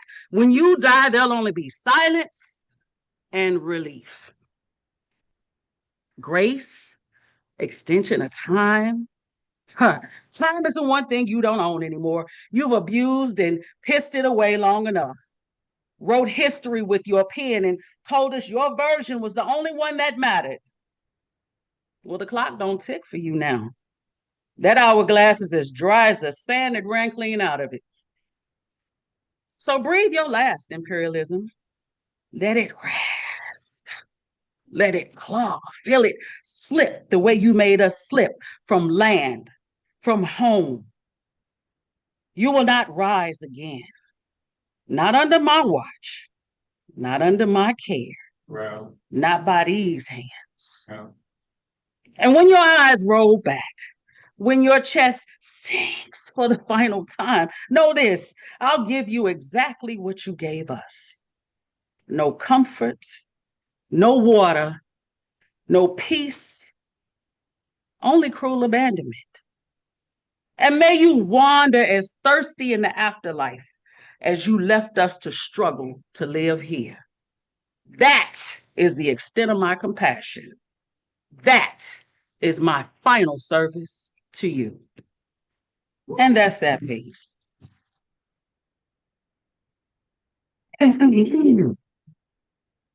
Well, fortunately, in my mind, and, in the foreseeable future, colonialism, imperialism, and all its byproducts dies.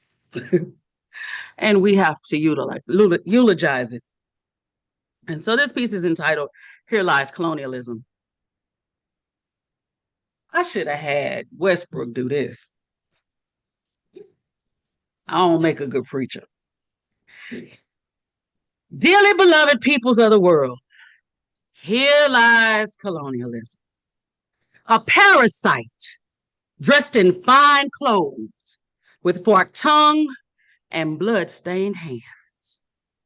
For centuries, it masqueraded as progress, a bringer of civilization and a bearer of light. But we are gathered here today not to honor it, but to lay bare the truth.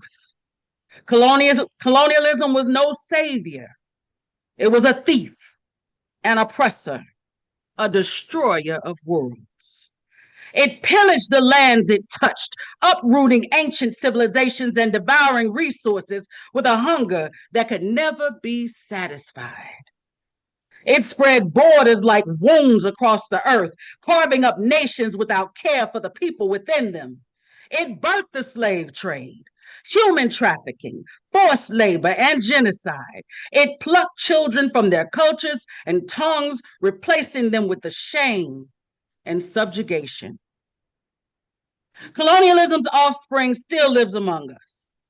Racism, economic exploitation, neocolonial debt traps, systemic inequality, and extractive industries that drain the lifeblood of nations while fattening empires. Its tools, divide and conquer, its gospel, supremacy, and its altar, pure greed, capitalism. It has polluted rivers, raised forests, and poisoned the soil. It made prisons of homelands and strangers of neighbors. Colonialism was never a gracious guest. It was always a rude and entitled parasite, feeding on the labor, land, and dignity of others. And though it wore many masks, settler, missionary, investor, developer, it could never hide its true form, violence draped in rhetoric. And now, today, we bury it, not in reverence, but in release. There are no tears at this funeral, no grief, no longing for its return. The only gratitude we carry is for the solidarity it inadvertently fostered, for the way it forced oppressed peoples across the continents to recognize each other, to rise together, and to deliver its blow, the blow that ended its reign. Colonialism, you will not be missed. You will not be remembered with fondness. Your legacy is a warning, not a heritage.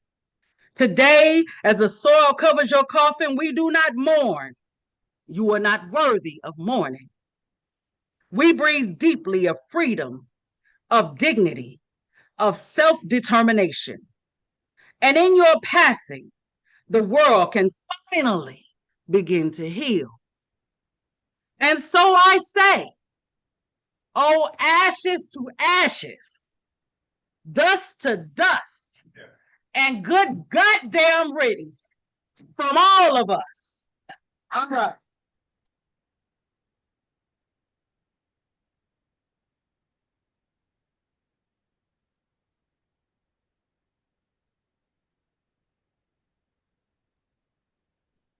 Uhuru. Uhuru. So,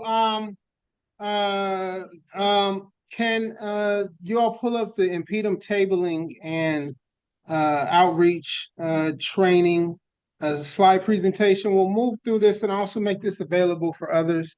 I want to salute even Comrade Jesse and others who helped to make this presentation possible.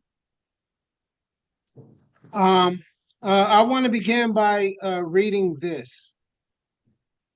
In 2022, Chairman Omali Yeshitela wrote, and this is towards the end of his section of the 2022 InPDUM section of his 2022 plenary report, and it's linked inside that other thing. So if they can tell you, just let me know if there's any issues, Kabula.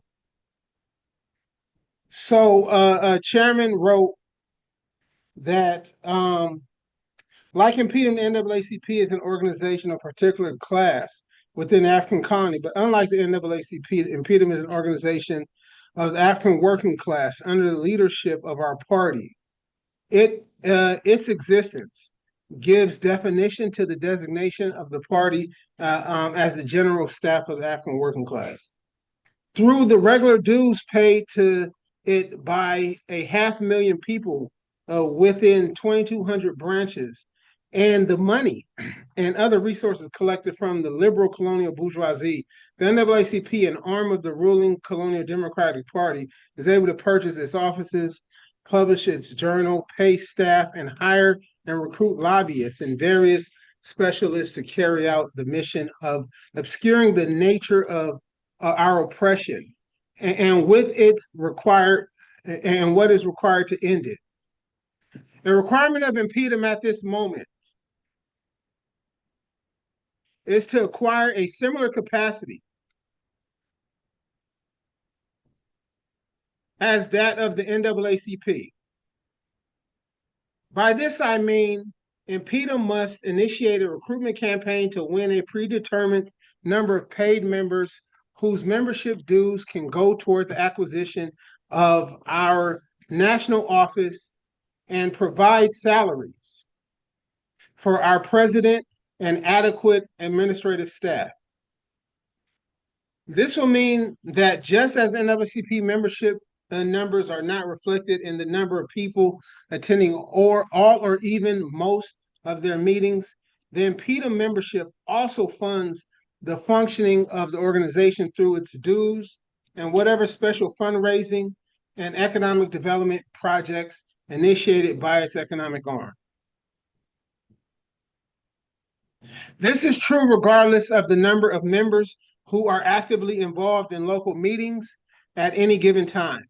In fact, membership dues must function as one incentive to recruit more and more members into the organizations. Membership dues become a line item must become a line item in InPDUM's budget projections. This will provide the stable organizational headquarters that the working class needs. It will magnify by 1,000 times the capacity of InPDUM to carry out all of its work.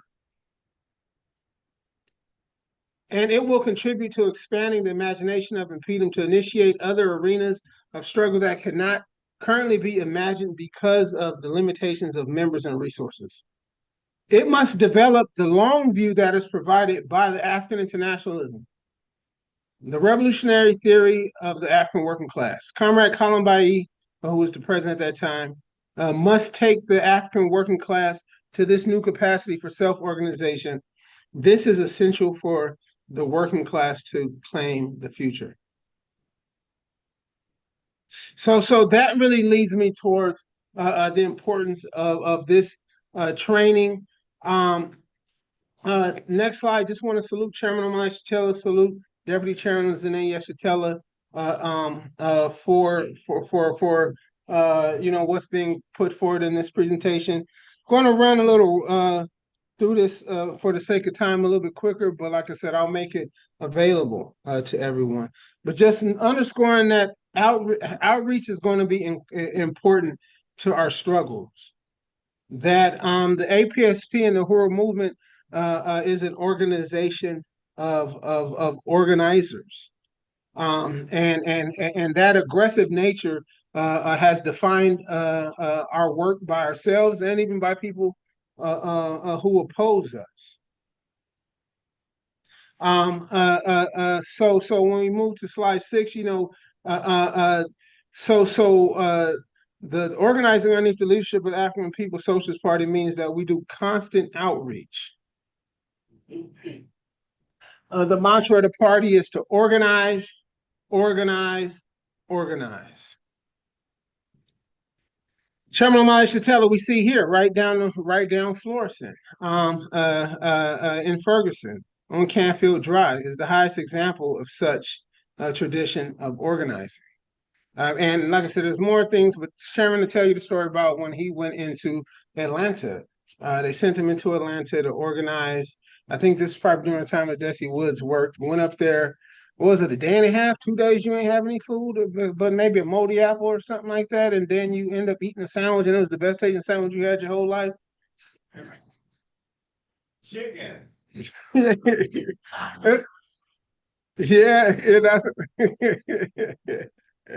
that's what it was. That's what it was.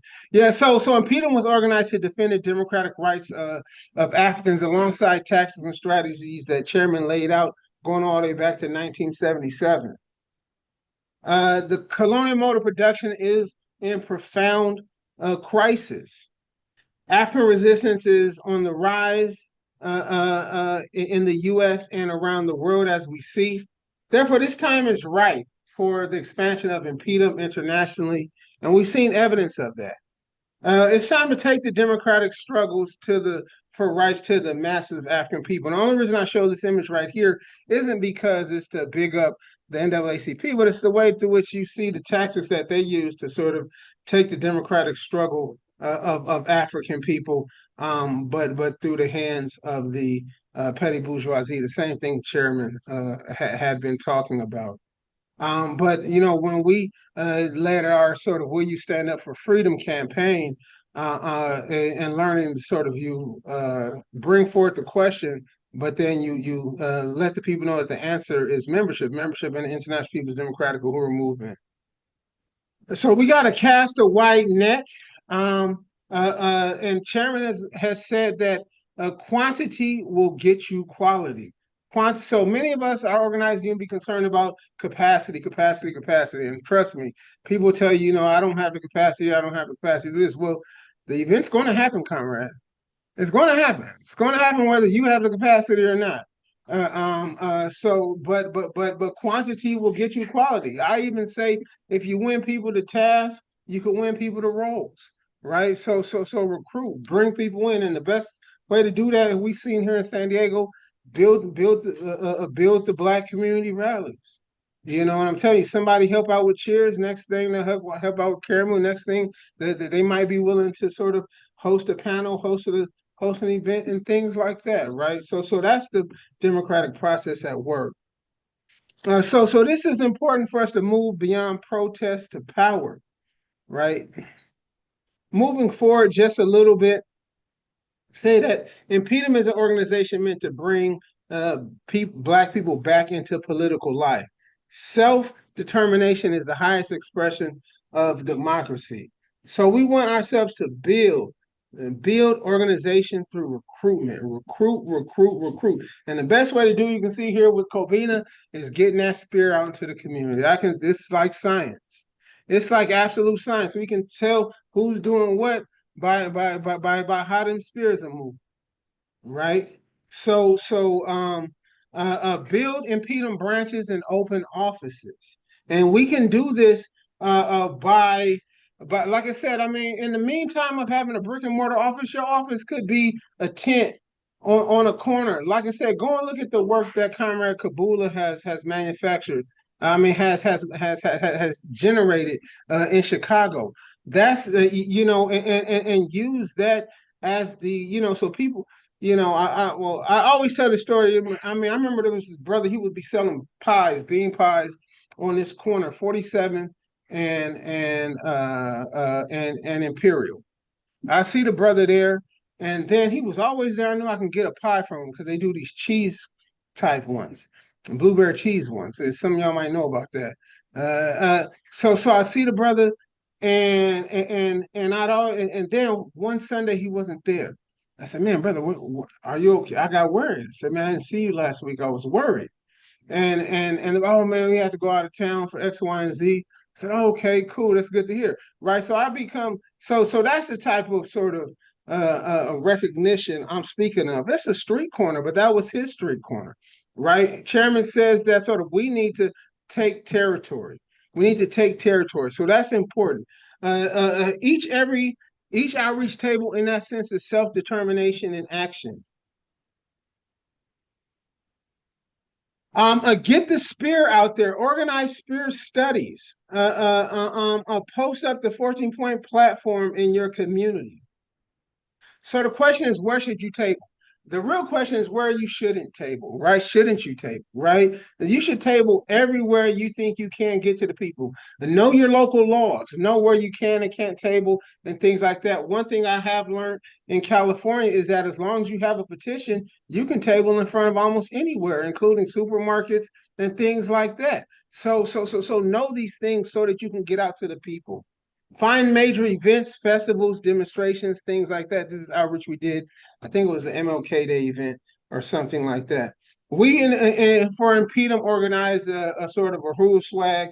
It's not a sort of dress code like you're gonna get in trouble for doing it. But the thing is, you see Comrade and Wazy, Comrade Zai here throwing it back to the old Jomo days with the denim and making it very recognizable. Like I said earlier, I said that the comrades in New York, they got like a sort of a Uhuru swag that to me is a recognizable sign of what it means to be sort of Uhuru and InPDUM and things of that sort. So everyday member coming in, sure, maybe not, but coordinate sort of your dress code when you're going out to do work at events and things of that sort. So we see here, you know, the fatigues, the denim, black t-shirts, and things of that sort, different forms of swag and buttons and things of that sort. Selling the burning spear. So here's 5 quick tips on tabling, how to recruit members. First, plan your table, right? Choose your location, set your hours, consolidate staffing, materials, pack and load, and setting goals. This is very important. Set your membership goals, fundraising goals, flyers you want to get out, contacts, spears, and things of that sort. And be willing to even assess in the middle. Sometimes you might reach, wow, I didn't think I'd get that goal that quick. We were able to sell 10 spears, but we sold 10 spears in 15 minutes, but we plan to be out for 2 hours. You know, let's change the goal. Let's change the goal to 30 spears, 40 spears. Set up your booth or table. Key items for your table: InPDUM or similar banners. You want your banner to speak towards the people and speak towards the event and things of that sort. So you might operate different banners. One things I didn't have the capacity to do as president, but I want us to continue to do as president is learn how to make those. African people need to gain the capacity to learn how to make those hand painted banners. So we need to raise you from Portland with all them anarchists, and you know they be making those banners on them bed sheets and all that stuff. So I'm pretty sure you got the skill. You know how to make them banners, the ones where they do the projector screen. So see exactly. So we need to learn the capacity of making those banners ourselves, right? Banner making parties, things of that sort. Literature, t-shirts, outreach boards, retractable boards, donation cans. You need a coordinator, right? The coordinator gives the overview to all volunteers. You got to have a hook, right? How to get the people and stop them to hear what you have to say. Talk to every person who walks by. Dress professionally, wear an InPDUM shirt, present yourself with confidence, and things of that sort. Sometimes it's very short. If I got a spear, I'll say something like, support Black Power, $1. Right, real quick, right, real quick. Hey, do you support Black Power? Yeah. All right. Well, we got those Black Power newspaper, $1. Things like that, right? That's the sort of way you build it up. Craft your entire message around membership in InPDUM. Lead with recruitment. Everything you say can say to the contact is your elevator speech. In your elevator speech is a pitch for them to become a member.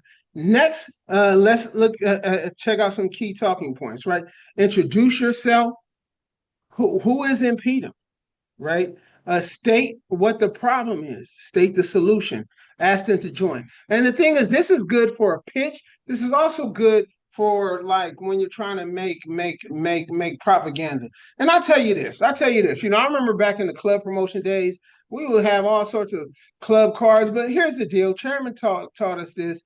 If something's going down real quick and you know you need to get there, You ain't got to break out the Canva app and do the PNGs and removable backgrounds. Take out a piece of paper, take out a felt pen marker, write the problem, write the solution, put your contact on it, right? If you can't get to a Kinko's or something to make multiple copies, then just do that over and over again.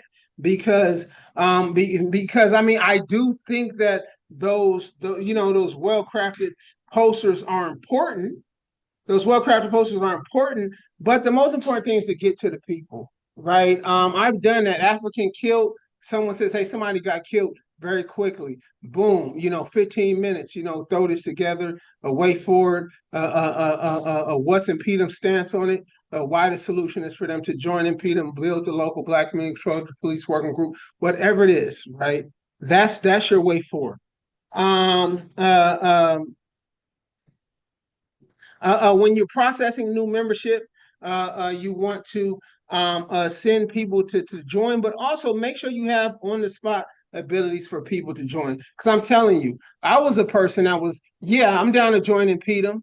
All right, well, go to your website when you go home to join InPDUM. Then I go to my website and I say $25, I got $26.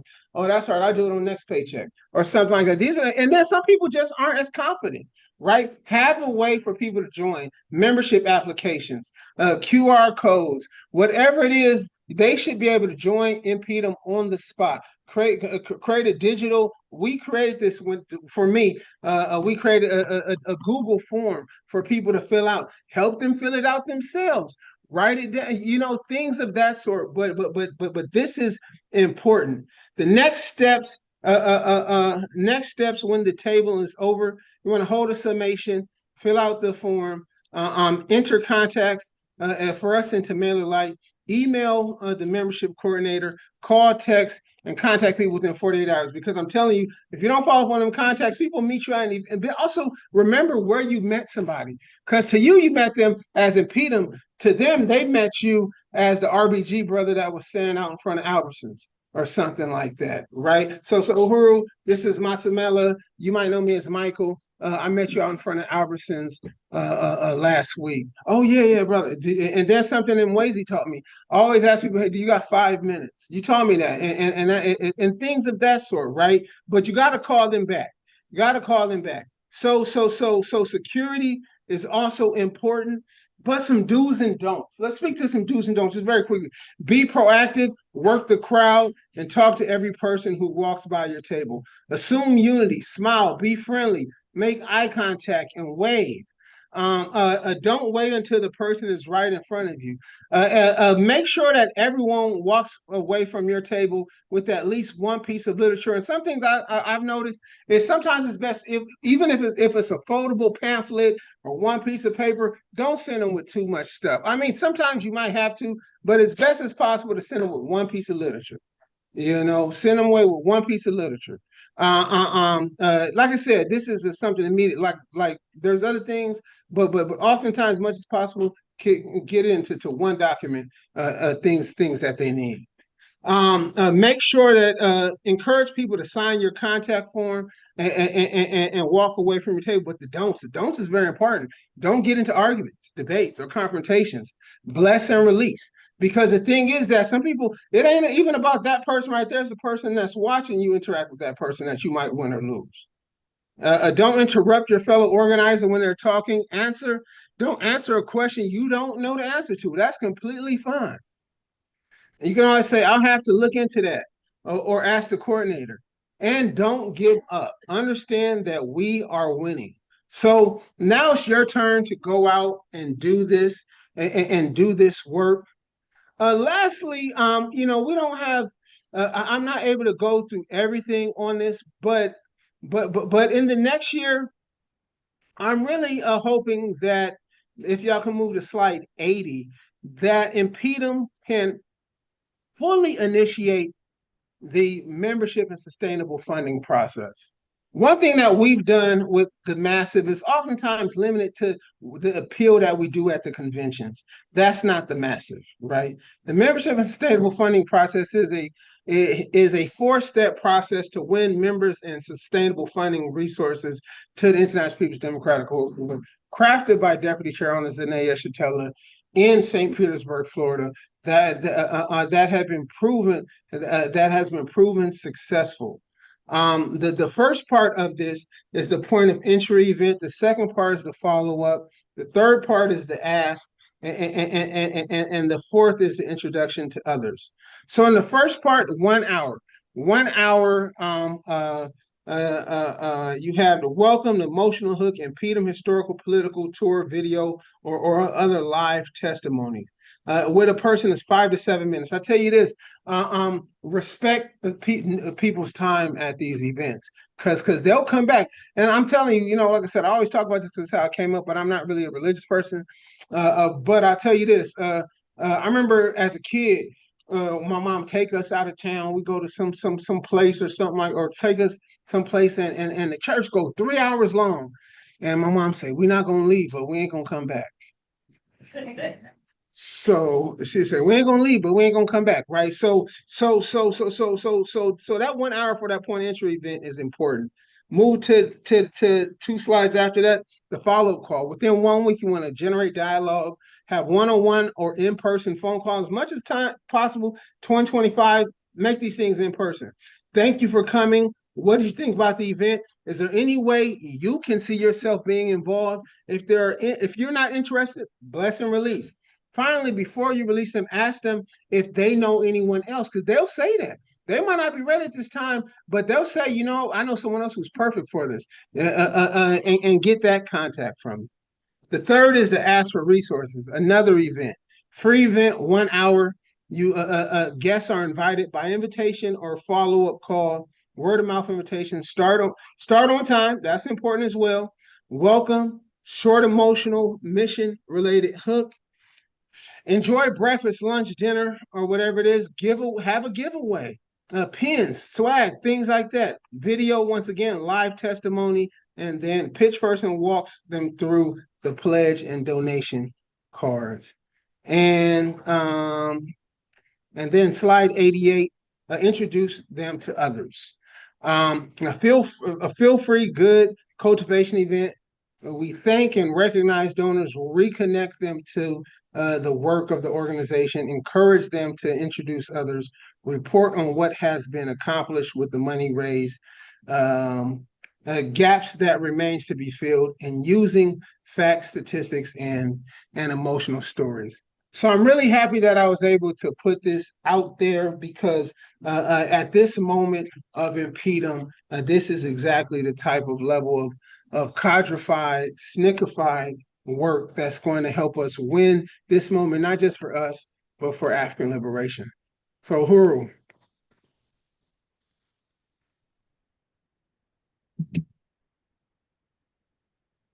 So this moves us forward into our next portion of today.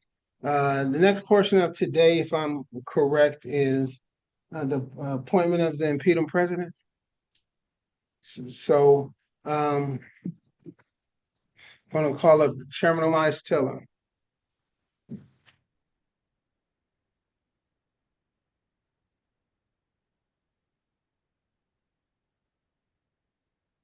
You still got that grip. All right.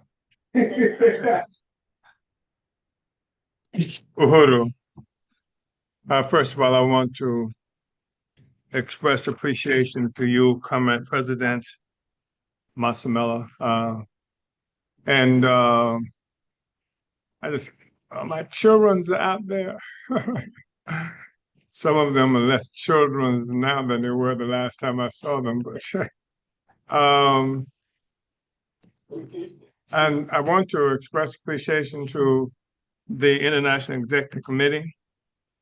I don't have enough opportunities to really salute the comrades who are outside of the United States. We do appreciate so much, especially the comrades at home on the continent of Africa, knowing what it is that you have to endure just to have a meeting like this, and hoping that there's electricity or the infrastructure has not been so undermined that you have access to internet.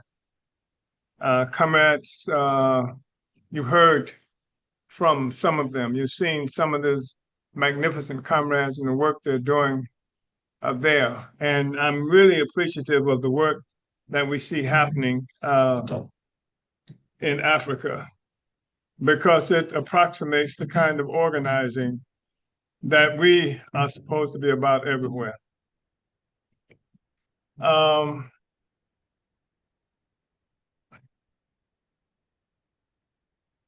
Asa, it's been a long time since I've been home, but I'm working on that.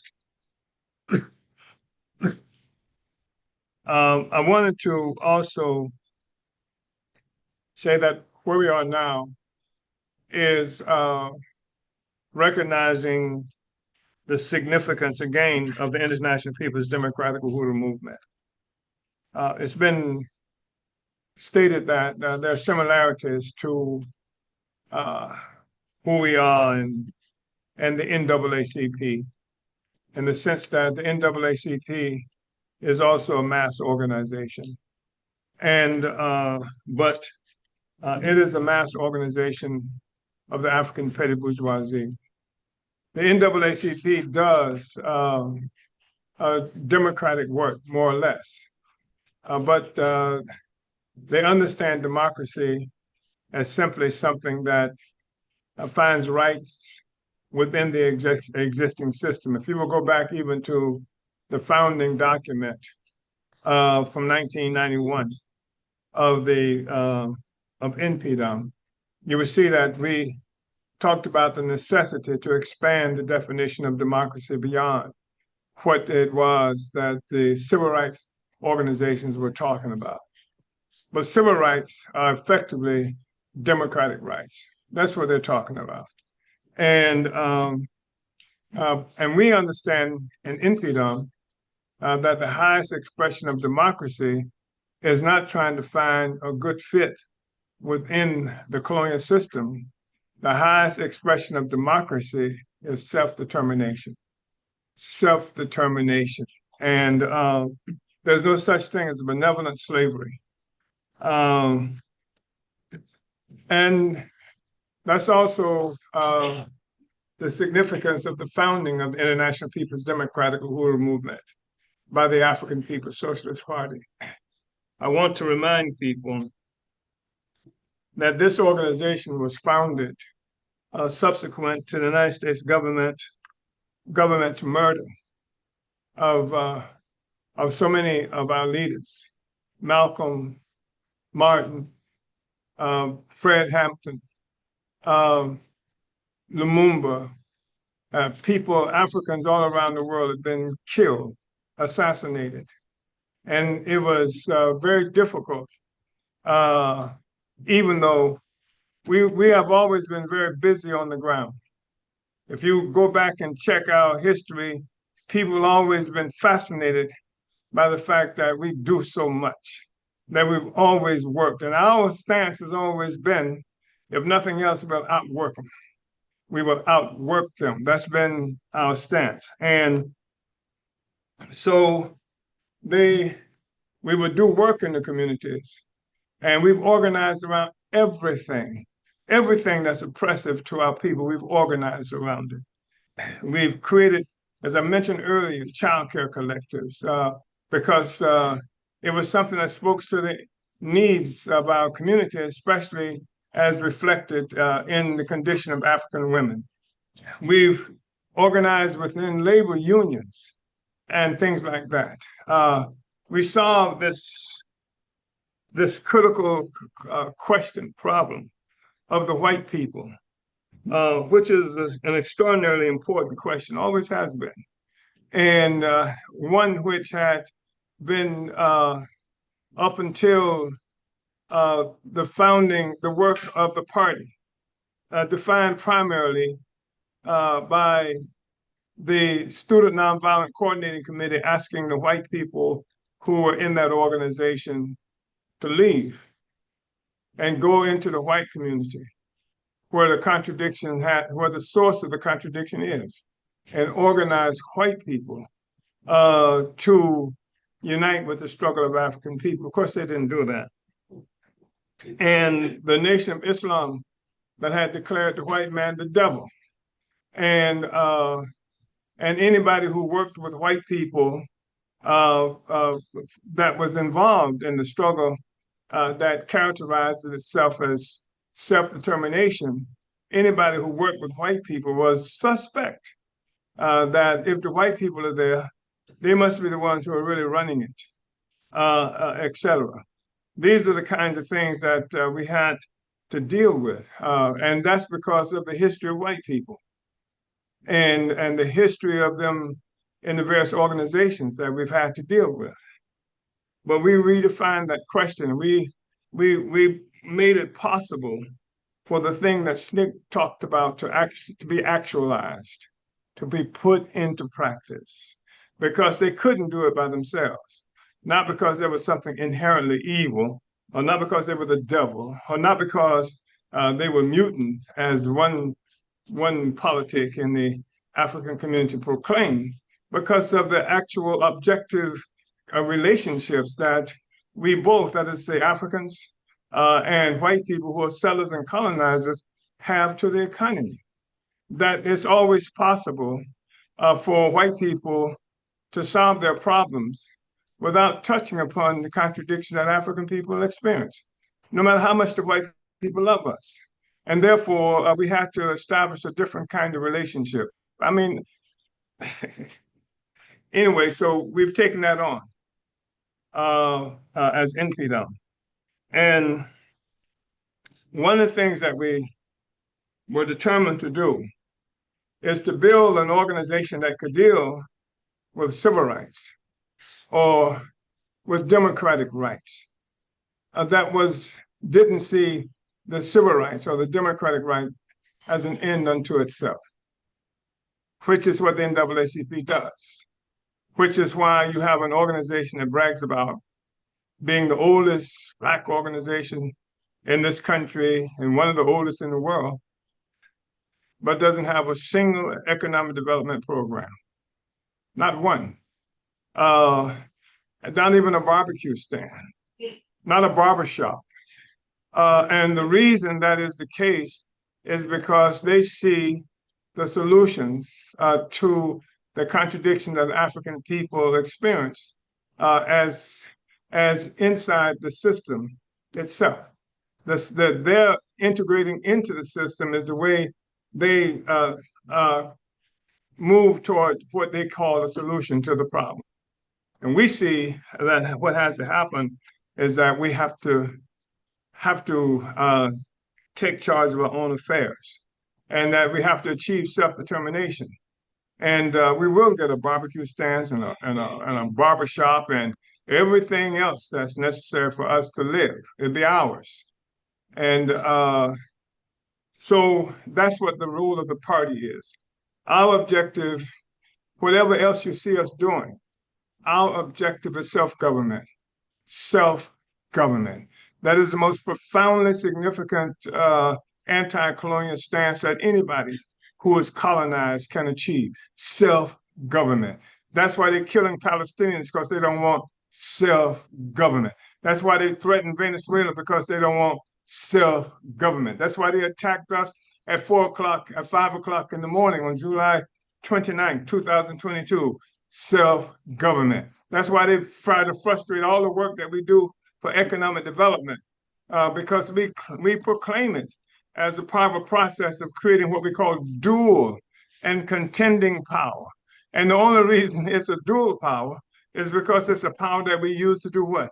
To contend with the power of the colonizers in our lives. That's our whole strategic approach. That's the approach that we ask everybody to respect. And you can reject it if you want to, but at least there's an approach there. And so I wanted to say that. And what I'm here for now is, first of all, to congratulate InPDUM for the incredible work that it does and has been doing, and to salute Comrade President Masamela.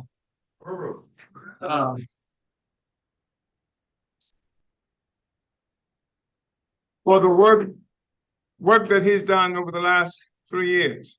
And you've seen evidence of it. You've heard of the people who talk about how he has contributed to their organizing and development in various places around the world.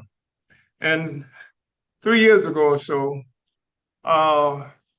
when I appointed Comrade Masamela as president, that's my job. And the reason it's my job is because this is not a civil rights organization. This is an organization, InPDUM, is a revolutionary organization. And even though we will have a lot of people in the organization who are not revolutionaries, but they are part of a strategy, a revolutionary strategy. They're part of a whole process that we've created to achieve self-determination against colonialism, et cetera. So we don't want to lose sight of that. And the reason that I am the one who will select the president is because we want to hold on to this trajectory for total liberation.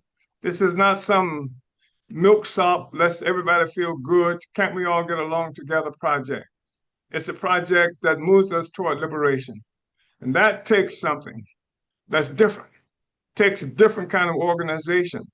And so Comrade Masamela, some 3 years or more ago, he was just perfect because we needed a president at that time, because we were quite active more than 3 years ago, but we needed a president that could bring a higher level of understanding about things that were happening in total world, who was able to bring a higher level of recognition of things that's happening in the world. And Masamela fit the bill. And he came in and took it over and did that. Because we're a working class organization. We have always been a working class organization. There are people in the organization, in some instances, who were leaders, who did not even read and write. And that's not a pejorative. That's not something I'm saying bad about them. And I've been thinking about it within the last year. I don't know if my father could read. I know he had a second grade education, but there were people. This is a working class organization, rooted among the masses of the people. That's the way we're supposed to be. If we're not rooted among the masses of African working class people, we're not doing what we're supposed to do. So Masamela came, and that's one of the reasons that he was selected. And he's done an outstanding job, as everyone here has been able to recognize. But now we're at this point of movement, this point of history, this point where the recklessness of the colonial system is so pronounced.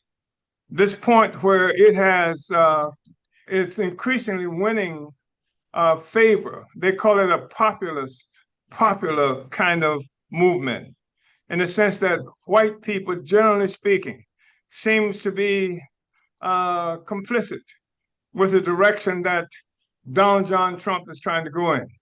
And this is something that many Africans and others have had a problem understanding for a while now.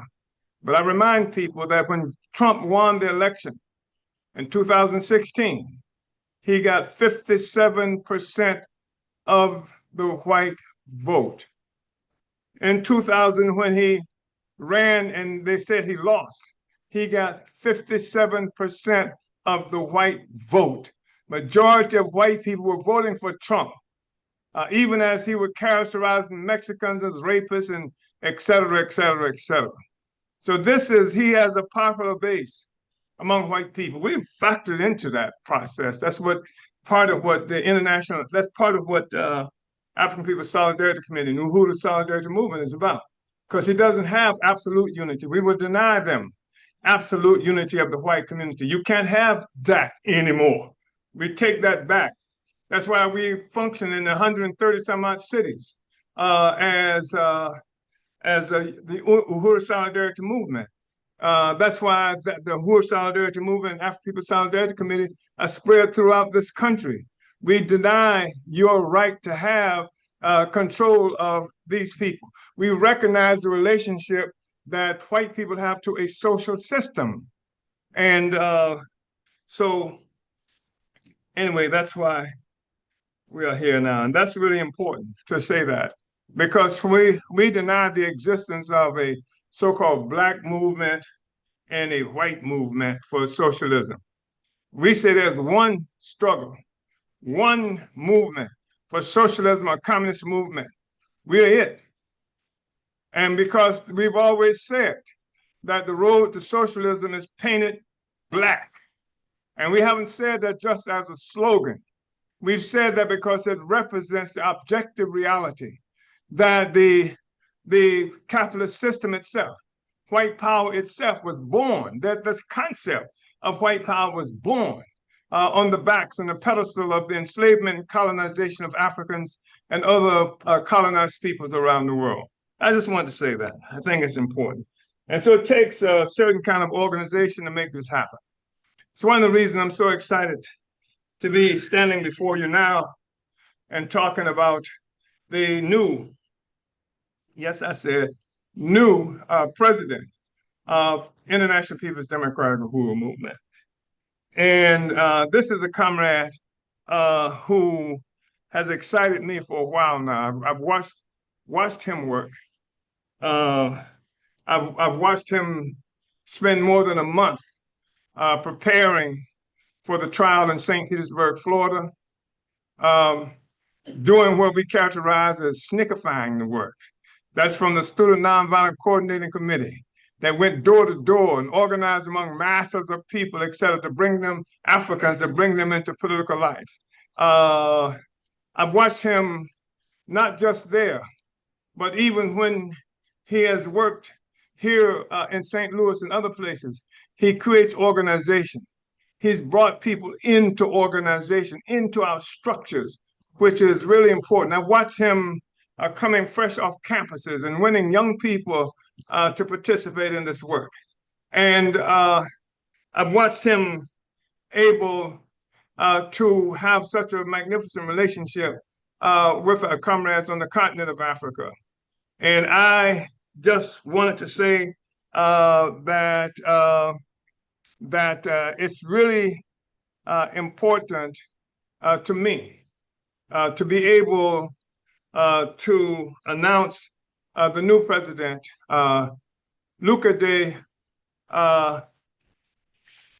Comrade Luca de Emmanuel, as he's Maku. Luca de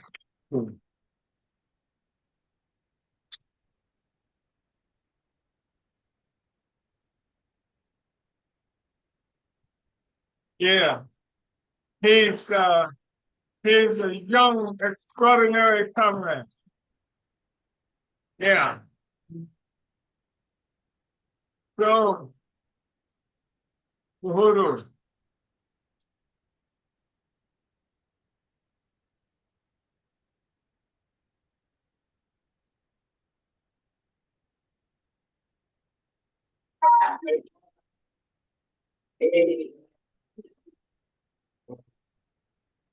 There's no doubt that this comrade is up to the task. I'll be working with him as closely as possible, starting tomorrow. You know, he's an extraordinary young man, and I love the fact that he's young. I used to be too. You still and he brings such quiet energy to it and such a profound presence. You know, you experience Comrade Luca Day. And I love also the fact that he's recently connected to Sudan. That's you can see Sudan. See Sudan, yeah.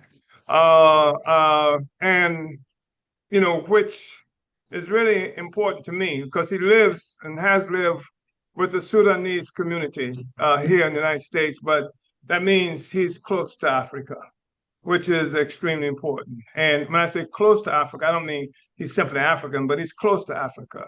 And so I think that's going to prove to be significant as well. So I want, please, everyone, to welcome our new InPDUM president, Comrade Emmanuel Comrade Lucade Matu. Matu.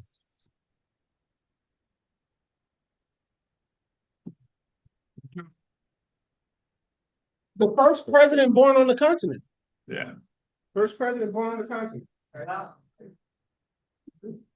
All right, Uhuru.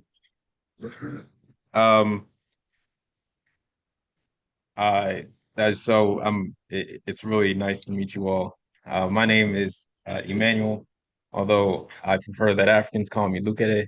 And that comes out of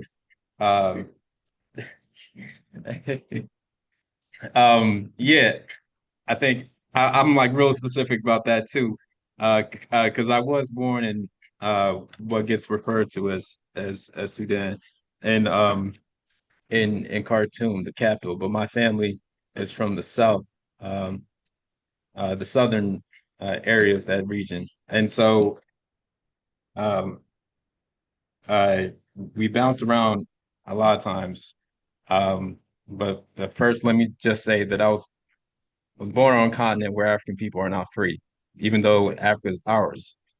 And bouncing around, coming here to the U.S., I've also came to learn that Africans were not free here in the United States.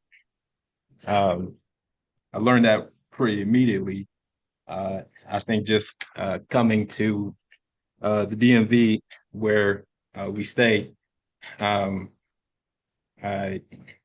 have built a community there, but just the transportation there.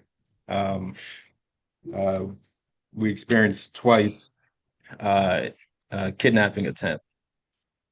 I experienced that twice. So Africans are not free in the U.S. And I'm really early on, all I knew was Africans. And so even in the African community where we first stayed, settled, where we knew our first homes and things like that. Of course, they weren't streets paved with gold, and were not, areas where, that flowed with milk and honey and things like that. They were in communities that looked like St. Louis. And that was the safest place I felt in the African community. And so at many times I introduced myself as Lucade, what I get called at home. That's my name. I get called at home. It wasn't until school that I first experienced white people, white students. And I had introduced myself as Lucade to the class. And the Africans, they I would try to get it correct and things like that. That's totally fine. And I think a little white kid had tried to say Lucade and things like that. I didn't like the way he said it. So that shut it down. And so there's that. But I'm, that being said, please, Africans, call me Lucade. I want to feel at home. Home is anywhere where African people are. And yeah, right on, right on. And there's much work that needs to be done to remove all borders that divide African people. The area in which my family is from are along in a border that's been imposed on us. And so, the fact that to even see family and things like that requires like a visa and other nationality and things like that is ridiculous, because we're one people and we never chose to divide ourselves ever. would never, choose to divide ourselves. And so, with that being said, it is the presentation.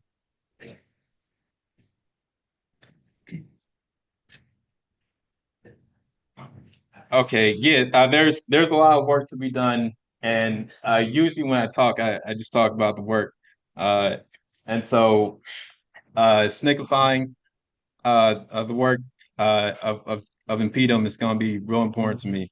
I do want a transformation to happen within InPDUM, and that's the snickification of our day-to-day style of work, and that's something that I've learned um, uh, in St. Pete during Freedom Summer last year, where I had experienced that process for 2 months, and that was really powerful for me, and I am a boots on the ground force. I'm a I'm a ground force out of the DMV, um, and I would like to salute the DMV unit of the party. For those of you who I have not met yet, much of my work has been in on the party side of the work, and so that's where I've been at. But I think I've been in many different places where the work needs to be done, and I'm cool with that. And so snakifying our work is going to be incredibly important. Codifying as well, making sure that through this process is transforming our day-to-day work to a snake style of work. Um, that will build a cadre, people learning how not only how to do it, but how to teach others to do it and bring them in. And I think that's going to be real important as well, because this is a mass organization. I know currently we represent the entire African nation, but the African nation as a whole needs to be brought in. All 2 billion of us. We're 2 billion strong. We should be 2 billion strong organizationally. And so, or And so codifying or snakifying bring the masses of people in, doing mass, political education among masses every single day, outreach and all these things, all these wonderful boots on the ground things, is amazing. And even if you're not, someone who's like physically able to be out there in the community and things like that, you can still, do phone banking, help send out texts. You can help coordinate with the various operations. Even if you have skills, digital skills, we can utilize the entire skills of our people to bring the entire people into the process. And so that's going to be important. And as well as lastly, building the international InPDUM office. Uhuru. Next slide. Oh, okay. I think this is also the time where we have our slates, right? Oh, after you present your. After this one? Okay. Then we'll do the. Okay. 2 more slides after this. Okay. Yeah, some of the on the ground, organizing, um, uh, streams of thoughts that I have when I'm out there in the community is firstly, all wars must eventually be won on the ground. So if we are to win now, we're not going to use the strategy and the tactic of this incredible vicious thing that's being built right now in terms of the NGA, where they have satellites and things like that. I think the Vietnamese and the Koreans have proved that that you can bomb until nothing exists. But if you don't win on the ground, you lose. All wars must eventually be won on the ground. So that gives some significance in terms of where our work will be concentrated. It will be in our communities where our people are, not just simply setting up a table and things like that. But let's go door to door. We know where our people live, and if we don't know where our people live, we can find out. Let's go door to door. Let's meet them at their political door and at their physical door. Right on. And secondly, power is concrete. I think this is something that Chairman had recently said in one of the meetings, that power is concrete, and we need to be able to not only capture and build it, but also to exercise power. And that's that's concrete. I do want to build concrete structures, but power is also represented in you being here, and those various forces who new forces who've been brought in just the past few months or so, like or something like that, that are here in the building right now, and I appreciate you all for being here. Uhuru. And we've actually done outreach together. Comrade James and Comrade Emil has been a really incredible in the early days after the tornado in terms of phone banking and things like that. But power is concrete. Thirdly, practice is primary. SNCC work is key. And so the primacy of our practice, it helps us build organizational muscle. It's like exercising. We're going to get our form correct. Chairman knows about exercising. Yeah. Yeah, we're gonna build our organizational muscle, and that requires repetition, and we're gonna correct our form. It's about correcting our form, transforming our day-to-day style of work to a SNCC style of work. And so I'm gonna really be keen on that. Next, revolution is a process, but power-based building is a dynamic process. So simply, if when people come in, or when we're doing outreach, or any action or anything like that, this is a dynamic process. And so if we're trying to win people to a political goal, winning them to ideas and things like that, and practical work and things like that, understand that it's a dynamic process. If at first you don't succeed, try again, because it's a dynamic process. You'll get better at it. And that's real important. And branch building as well. That's a dynamic process. People are going to learn how to lead, because for so long we've been this process has been removed from us, like legally by the law and stuff like that, but also at gunpoint. And so bring our people back into this process of learning how to lead, and building the skills and access to the skills that our people need to acquire. Next, and lastly, one of my favorite quotes, I'm pretty sure you've heard me say this or seen it in an email or something like that, but it's one of my favorite quotes from Chairman Omali Yeshitela, and that is, given organization and ideological clarity, our people can achieve anything. And I truly, truly, truly believe that. Uhuru. Next slide. All right, next slide. And I already spoke about the transformation of our day-to-day style of work to a SNCC style of work. And you can see Malcolm X meeting with some of the SNCC members, and a chairman meeting with some youth. This was actually the first edition of the Sphere. This was the last political education I did before coming here to St. Louis this weekend. Yeah, next slide. And what we mean by SNCC work, doing political education among the masses every day, doing outreach every day, holding events or actions every week, which works to achieve a particular political project. So, for example, with Freedom Summer last year, as well as the recent response to tornado, all this requires intense work. And okay, so doing political education among the masses every day, doing outreach every day, holding events or actions every week, which works to achieve a particular political project, all with the intent to bring African people into organization, to build committees and organizational capacity, building the local leadership of the African working class and the independent agency of our class. Over.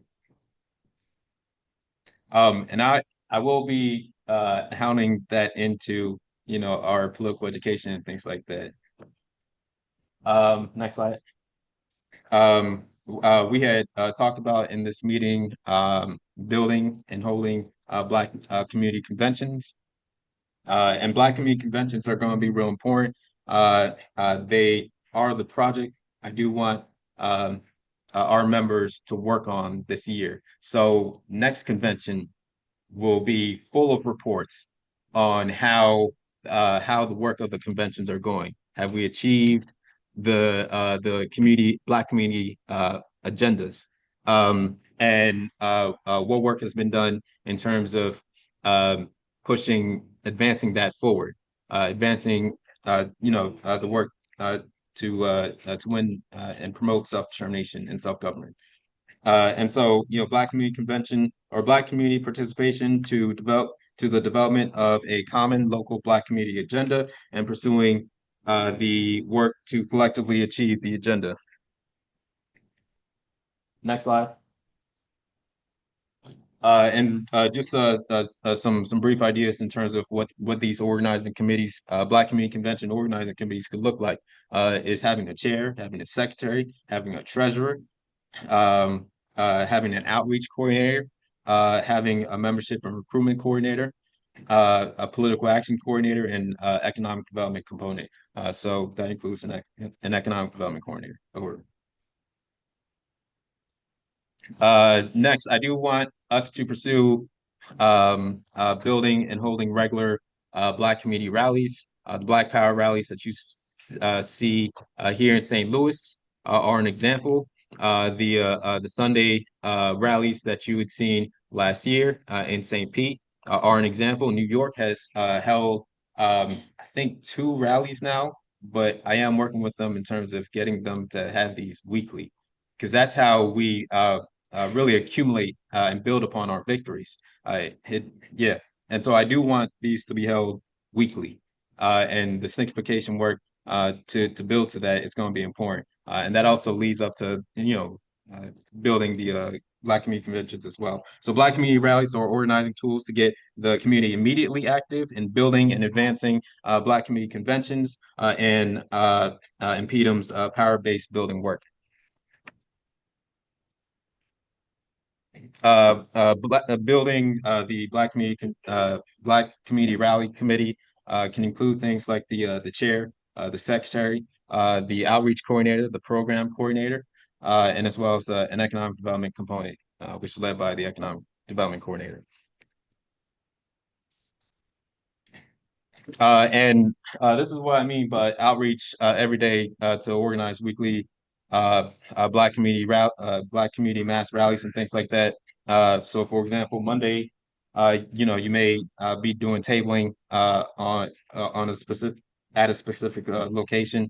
Tuesday drops at a targeted location and things like that, or locations.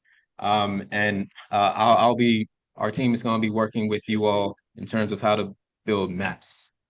The Army has a process in terms of building maps and land navigation and things like that. So all wars are won on the ground. So we'll be learning as well how to build maps. Wednesday, flyering and store drops. Thursday, 4 corners and postering. Friday, door-to-door, mass text. Saturday, door-to-door, phone banking contacts. And a Sunday, sending out text reminders and holding the Black community rallies. Program committee, which is important within the Black community rallies. They should be meeting regularly to create a really dynamic program for the weekly rallies. It should include culture, but it's a dynamic program. And the program committee gets weekly political direction from the local InPDUM LLC and develops a dynamic program to advance the current work. These rallies are organizing tools. And lastly, the International InPDUM Office will provide a stable organizational headquarters that the African working class needs. We do need an office. Chairman had talked about how other organizations that represent, a particular class and things like that have their own, offices, physical structures like this one. InPDUM does need our own physical headquarters, and so that's one of the things that I'll be working on. I'll also be transitioning into St. Louis, and I'm super excited for that. I've come to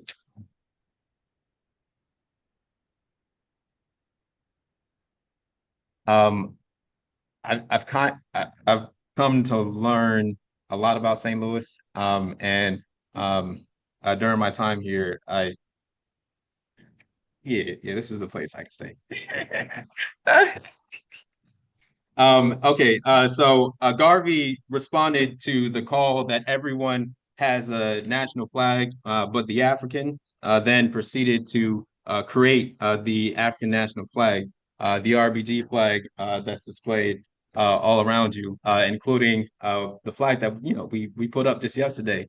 And so InPDUM will respond similarly that every class has a mass organizational office building. It's time the African working class gets one of our own. And this is also a commitment of InPDUM, of our intent to win on the ground.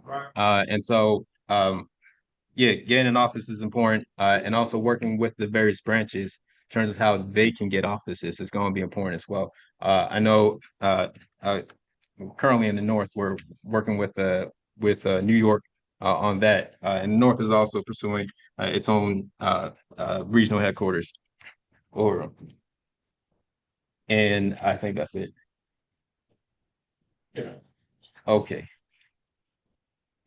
All right. Uhuru.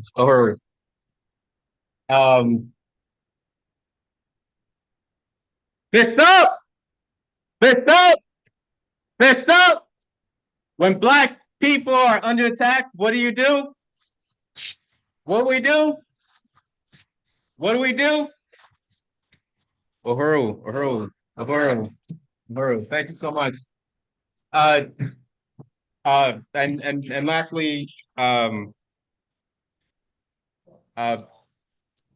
welcome to ideas and things like that. I know there are people here. I have a whole lot of work to do in terms of introducing myself to everybody, and which I'm looking forward to. And introducing, make sure y'all know you can come to me and things like that. Yeah.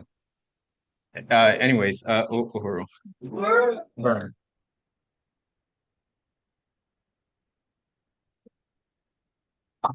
Toya. Yeah. This is going to be just an extraordinary new era we're entering into. I think it's important to say that because we have to dig in right now. We see what's happening to African people around the world. We see, National Guard troops even doing the next closest thing to burning books that might mention African people, attacking museums, libraries, anything. So those books are going to have to be put directly in our communities.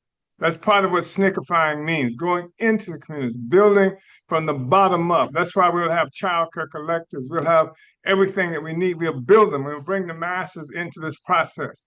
And we'll have Black community conventions by building on the ground. I want to say that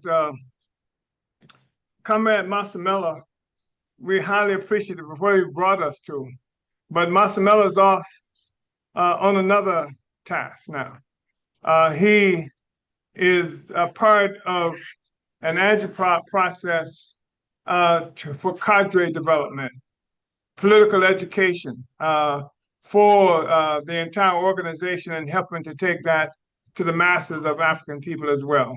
Political education is a critical thing. I cannot overstate the significance of that, nor did Comrade Lukade minimize that question of political education. It's a critical thing, but also the thing that he understands that's really important is practice is primary.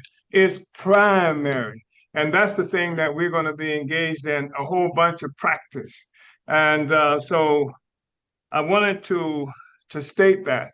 And we'll see things happening, I'm sure, that we've mentioned, that we've done in the past, that we have to learn how to do now. We have to build now.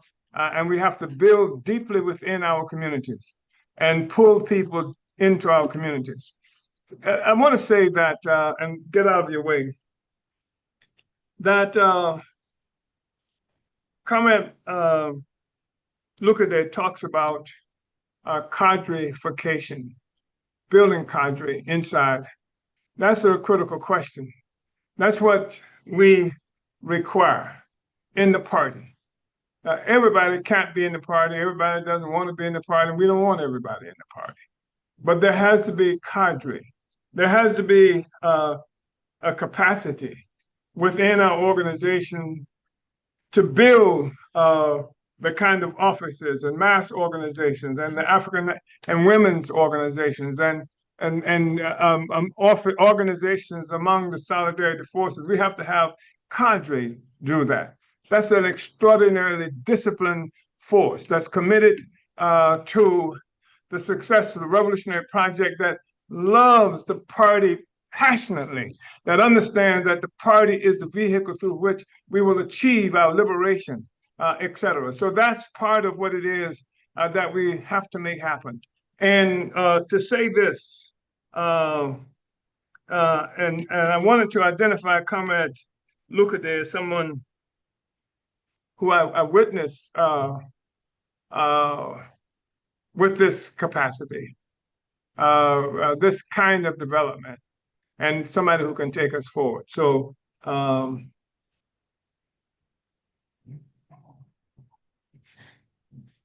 and we're going to be doing all kinds of trainings moving forward, and I'll be meeting with Comrade President Lucaday. As I said, I'll start meeting with him on tomorrow to start pulling stuff together. We're going to try to find out where all the bodies are buried, and because he doesn't know. That's a joke. That's a joke. But anyway, so please, again, welcome and congratulate Comrade Lucaday.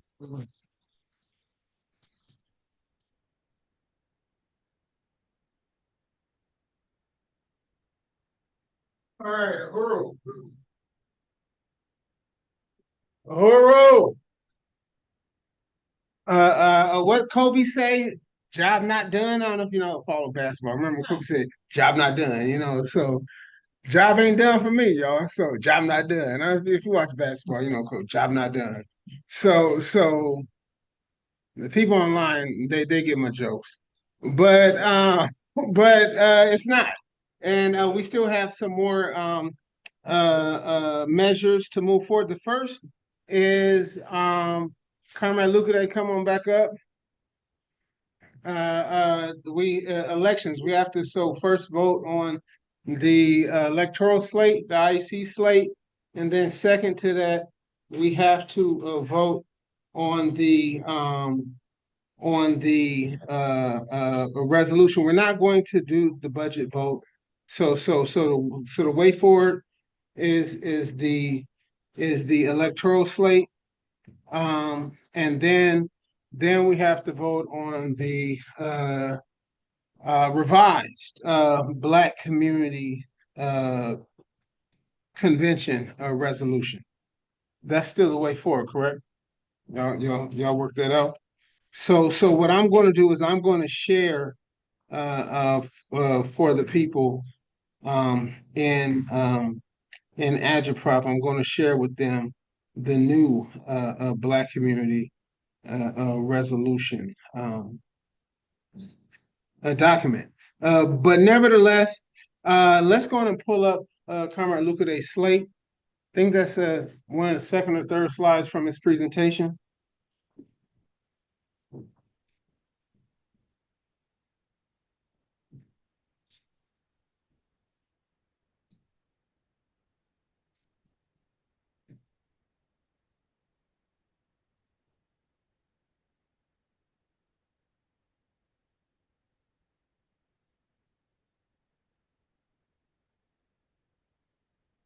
All right, so Comrade Lucaday, come on up, explain your slate to everybody, and we'll call the vote.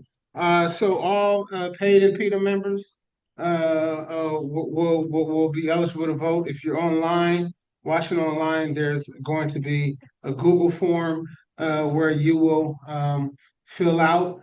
You have to place your name and your branch, and we'll review it and we'll return the result of the election. But so how it works, the president has the ability to present a slate of candidates, and so we can vote up and down on that slate of candidates.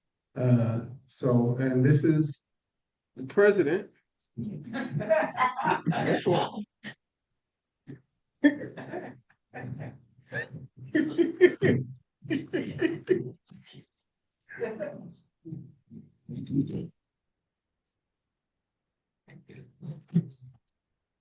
All right. Can y'all hear me? We're right on. Okay.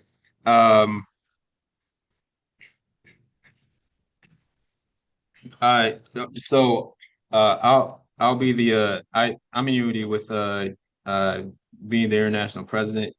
I don't think the next role is listed in the Constitution, the international vice president. That it is? Oh, okay, right on. That would be Tafari McGarry. He had united with that. I can add to that. So the important point here is that, sorry, is that okay? The important point is that the vice president has the ability to stand in the role of the president when the president can't do that, but the vice president is an appointed position. So the vice president, even though it is an appointed position, is not. It does not have voting powers on the IEC. That's why what you'll see is that the vice president, Farmer Gary, is also another position that actually has voting power. So even though the vice president is constitutionally an appointed position, that's a position we created in the 2020 Constitution. But that's why you'll see Tafari as the Southern Region rep, which is a voting power position on the IEC. Uhuru, thank you for that. Comrade Tafari, Comrade Director Tafari has been doing some incredible work on the continent.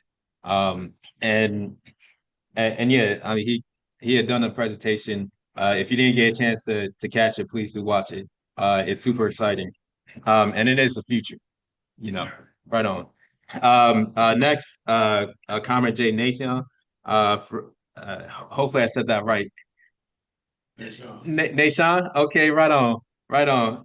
Comrade Nation, Jay has been proposed for the International Membership Coordinator. Comrade Jay is someone who's been in the work for a while, and we had a long conversation about. Well, originally I was trying to pull him in for info on that because I heard a lot about him, and we did get a chance to meet twice in recent periods and things like that. But yeah, membership coordinator. He has a lot of experience in the work and has a lot of ideas, and I believe that's the role that he'll function pretty well on. Comrade Chinoye Ilazu, the International Economic Development Coordinator. I'm not sure if he's still on. Hey, Chinoye, are you still here? No? Okay. Okay. All right. Yeah, I think he has to go catch a flight, but he's been someone who we've been working to pull into the economic work for a while. And he has, yeah, that's a component that he brings in skills for. And so that's something that he would be great for. He also leads the Boston InPDUM work there, and has been doing a great job. Comrade Bakri Olatunji, International Outreach Coordinator. Bakri is someone who had held the outreach the outreach coordinator for Freedom Summer, in terms of like nationally and things like that. And one of the things I really appreciate was that he held he held us in St. Pete accountable for our work and things like that.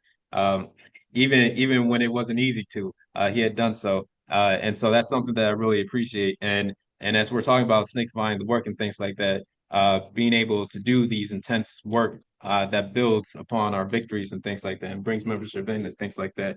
Comrade Bakri is the comrade who I trust to hold the outreach component accountable as he's done in the past. Uhuru. Next, Comrade Nkuleku for Northern Regional Coordinator. He's been in the work for a long time. Bill in New York. He's been taking on that role very enthusiastically. Um, in on the party side of things, and we're just working to sync that up. And so he'd be great for that. Southern Africa Regional Coordinator, Tafari Mugari. West Africa Regional Coordinator, Morlai. And Morlai is someone who Tafari had proposed. I'm not sure if he's still on. There's a lot of people whose names were put in, and I'm new to these folks. Originally, much of the IEC I wasn't familiar with directly, and so we'll be also working on uh, if there are vacated seats and things like that. See if I can get connected with those folks. But Uhuru, these are this is the proposed slate for the IEC. Uhuru. Comrade President, I'd like to move that we accept the slate that's been put forward. All right, so a motion has been brought to the floor by Chairman Omali Yeshitela that we accept the slate that's been put forward, and it has been seconded by Deputy Chairman Zane Yeshitela. So the motion so now we open it up for discussion.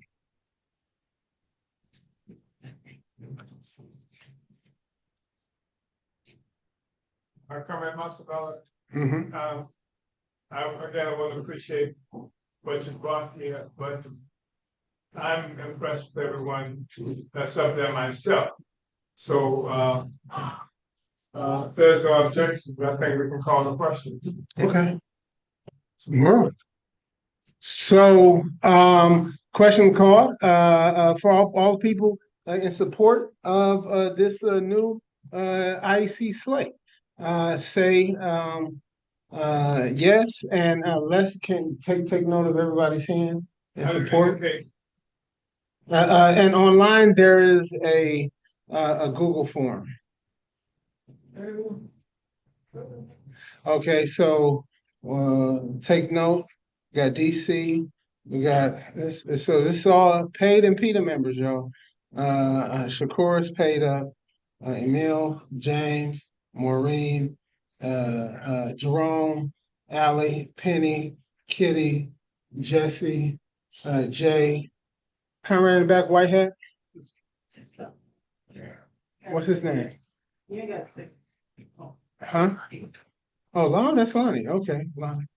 1, 2, 3, 4, 5, 6, 7, 8, 9, 10, 11, 12, 13, 14, 15, 16. So we got 16, 17 in favor. So any objections here in Aquaba Hall? I will now just follow up with the result of the online.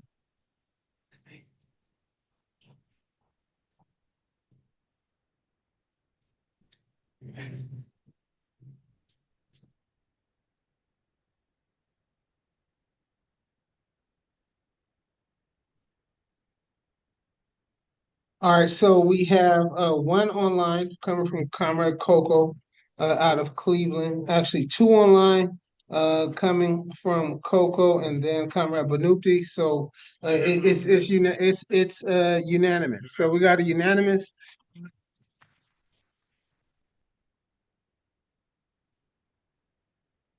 Now we want to pull up the revised um, Black Community Convention resolution.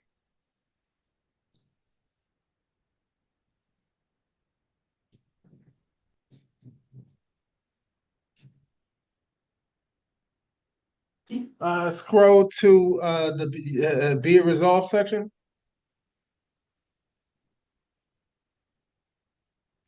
So, as we can see here, so the concern was around what actually used to be section number one, that is now section number two, but we see clarity brought all the way through. So, and now it reads, now therefore be it resolved by the International Convention of the International People's Democratic Uhuru Movement held in St. Louis, Missouri on December 20th to 21st, September 2025. Where possible, InPDUM organizers will build Black community conventions to advance African self-determination and self-government. Section 2. Where possible, InPDUM organizers will facilitate the development of a common Black community agenda that will unite our local communities and provide a framework for collective work. Section 3. Where possible, InPDUM organizers will organize our local communities to fight for Black self-determination. We must organize beyond the political limitations presumed by the borders of the wards that can be manipulated at will by powerful forces outside of our community. We must organize beyond the restrictions imposed on our politics and aspirations by political parties, whether they be the Democrats, the Republicans, or their sponsored organizations and institutions. Section 4. Oh. So Black community conventions work to achieve its agenda will succeed in transforming our lives and our community. It will function as a democratic, popular institution that permits us to have a common, collectively agreed upon agenda, holding everyone accountable to our community and our common future. Section 5. This will include a general economic development strategy, a collective approach to neighborhood security, and that de-emphasizes police and emphasizes a positive, oh, that should say police containment, right? Or it shouldn't say police. De-emphasizes police. Everyone's okay with that? If not, we could do a De-emphasize police containment or the negative public policy of police containment. yeah. We can make that right now in front of everybody. Negative public policy. A negative public policy of police containment.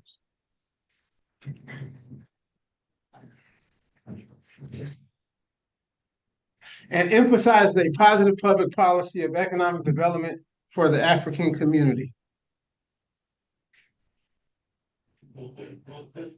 We will be able to collectively reject a public policy of police containment and demand a public policy of Black economic development. Is that feel like it's repeating itself, or is that? Yeah. Okay, we'll probably get rid of that last sentence. This one? Yeah. Where possible, the InPDUM organizers will create a Black community agenda that promotes the development of and projection of African culture in every possible manner. Our youth will also be promoted and protected from the violent consequences imposed on our community through our colonial conditions. This is exactly what Chairman intervened and brought to the end of the other panel. Section 7,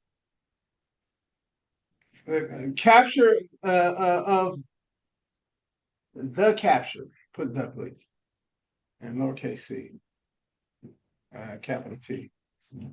The capture of independent Black power over our own Black lives.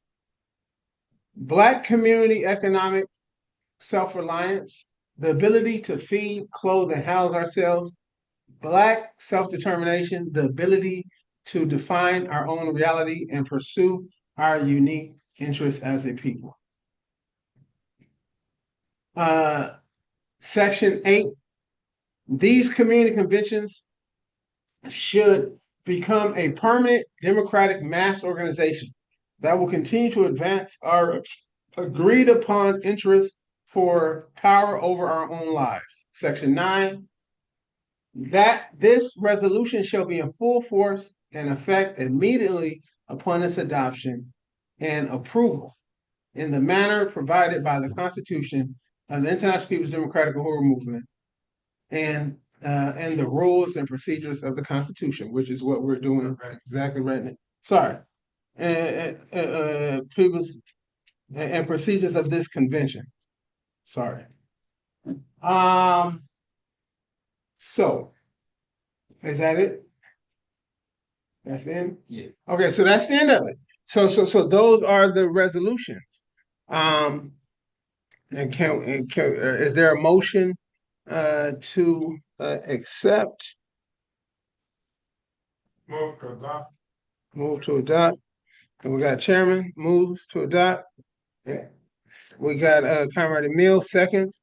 Discussion. Call the question. We'll call the question. All right. So since there's no discussion, we'll all people in support of this raise your hands. It's 1, 2, 3, 4, 5, 6.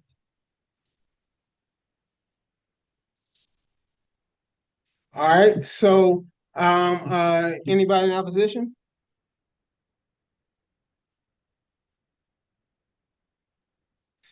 Let me check online. Oh, some thumbs up popped up, thumbs up emojis. All right, so there are none online at this moment. But there are no rejections online as well, so that's unanimous. So hurrah, everybody.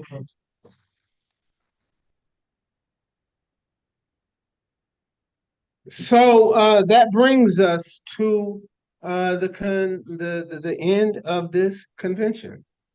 Oh no, not yet, not yet. Yeah. Can we please bring back up the slides from the beginning of the day with the economic development goals?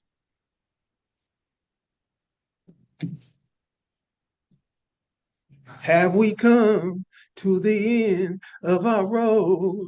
Have we come? You know that song, To the End? That's Charles Wright and the 103rd Street Rhythm Band. So we are not at the end of our road just yet. So let me pull this up. True.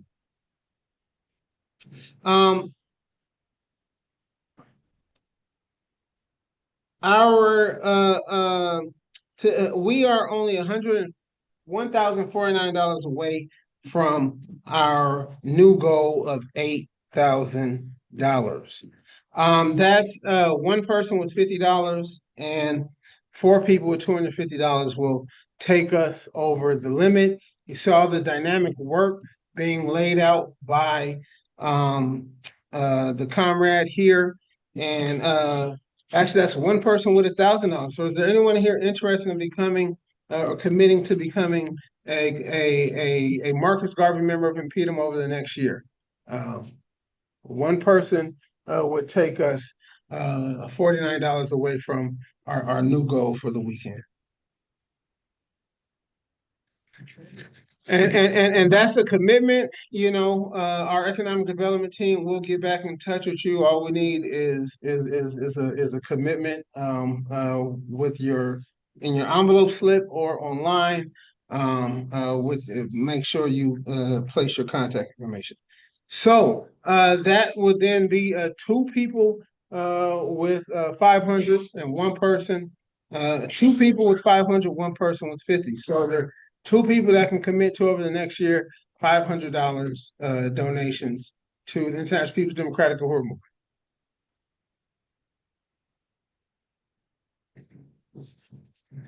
That takes us to four people for $250. One for $50 will take us once again over our limit. Anybody that can commit to $250 over the next calendar year, that's a little bit over $20 a month to move forward the project of InPDUM. So we got one person, DC owner, Uhuru. So we got Leah. Uhuru. So that takes us to $549 away. $549 away. So that's 11 people with $50. How much? $549, right on. And what's your name, sister? Jane? Jan, right on, Jan, Uhuru. So that does it for the day. Just we'll make sure you get your form, and our team will be in contact with you. I really want to support everybody for this dynamic weekend. Congratulations to our new InPDUM president, the first president born on the continent. You saw all of the dynamic work that's being placed ahead of us, and I'm excited for what's to come. Uhuru.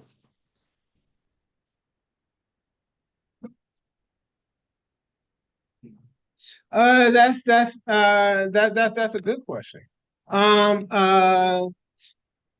Yeah, I mean, as the person over the party's economic, political education process, cadre development, even if I'm not directly the person doing it, I want to work closely with the new employment coordinator to build the capacity to multiply the work that I've been doing over the last 3 years. Oh, that's an excellent question. All right, so everybody, let's clap it up. Let's bring it up. Touch one.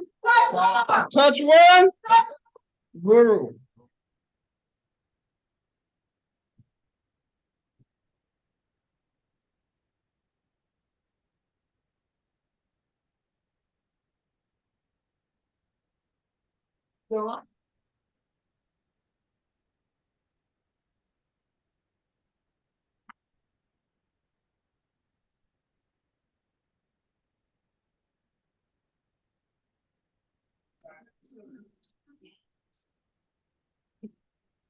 Okay. We got a person who's not committed to this.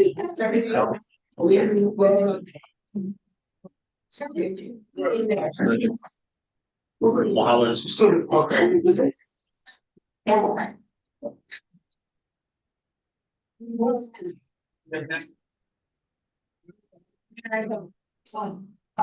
That's a great question. Hold on. Yeah, we should have done it. We want to take a group picture. Yeah. I'm going to know.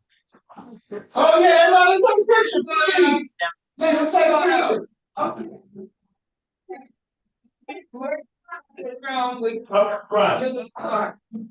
Kabul, is there a way for you to bring up on the screen the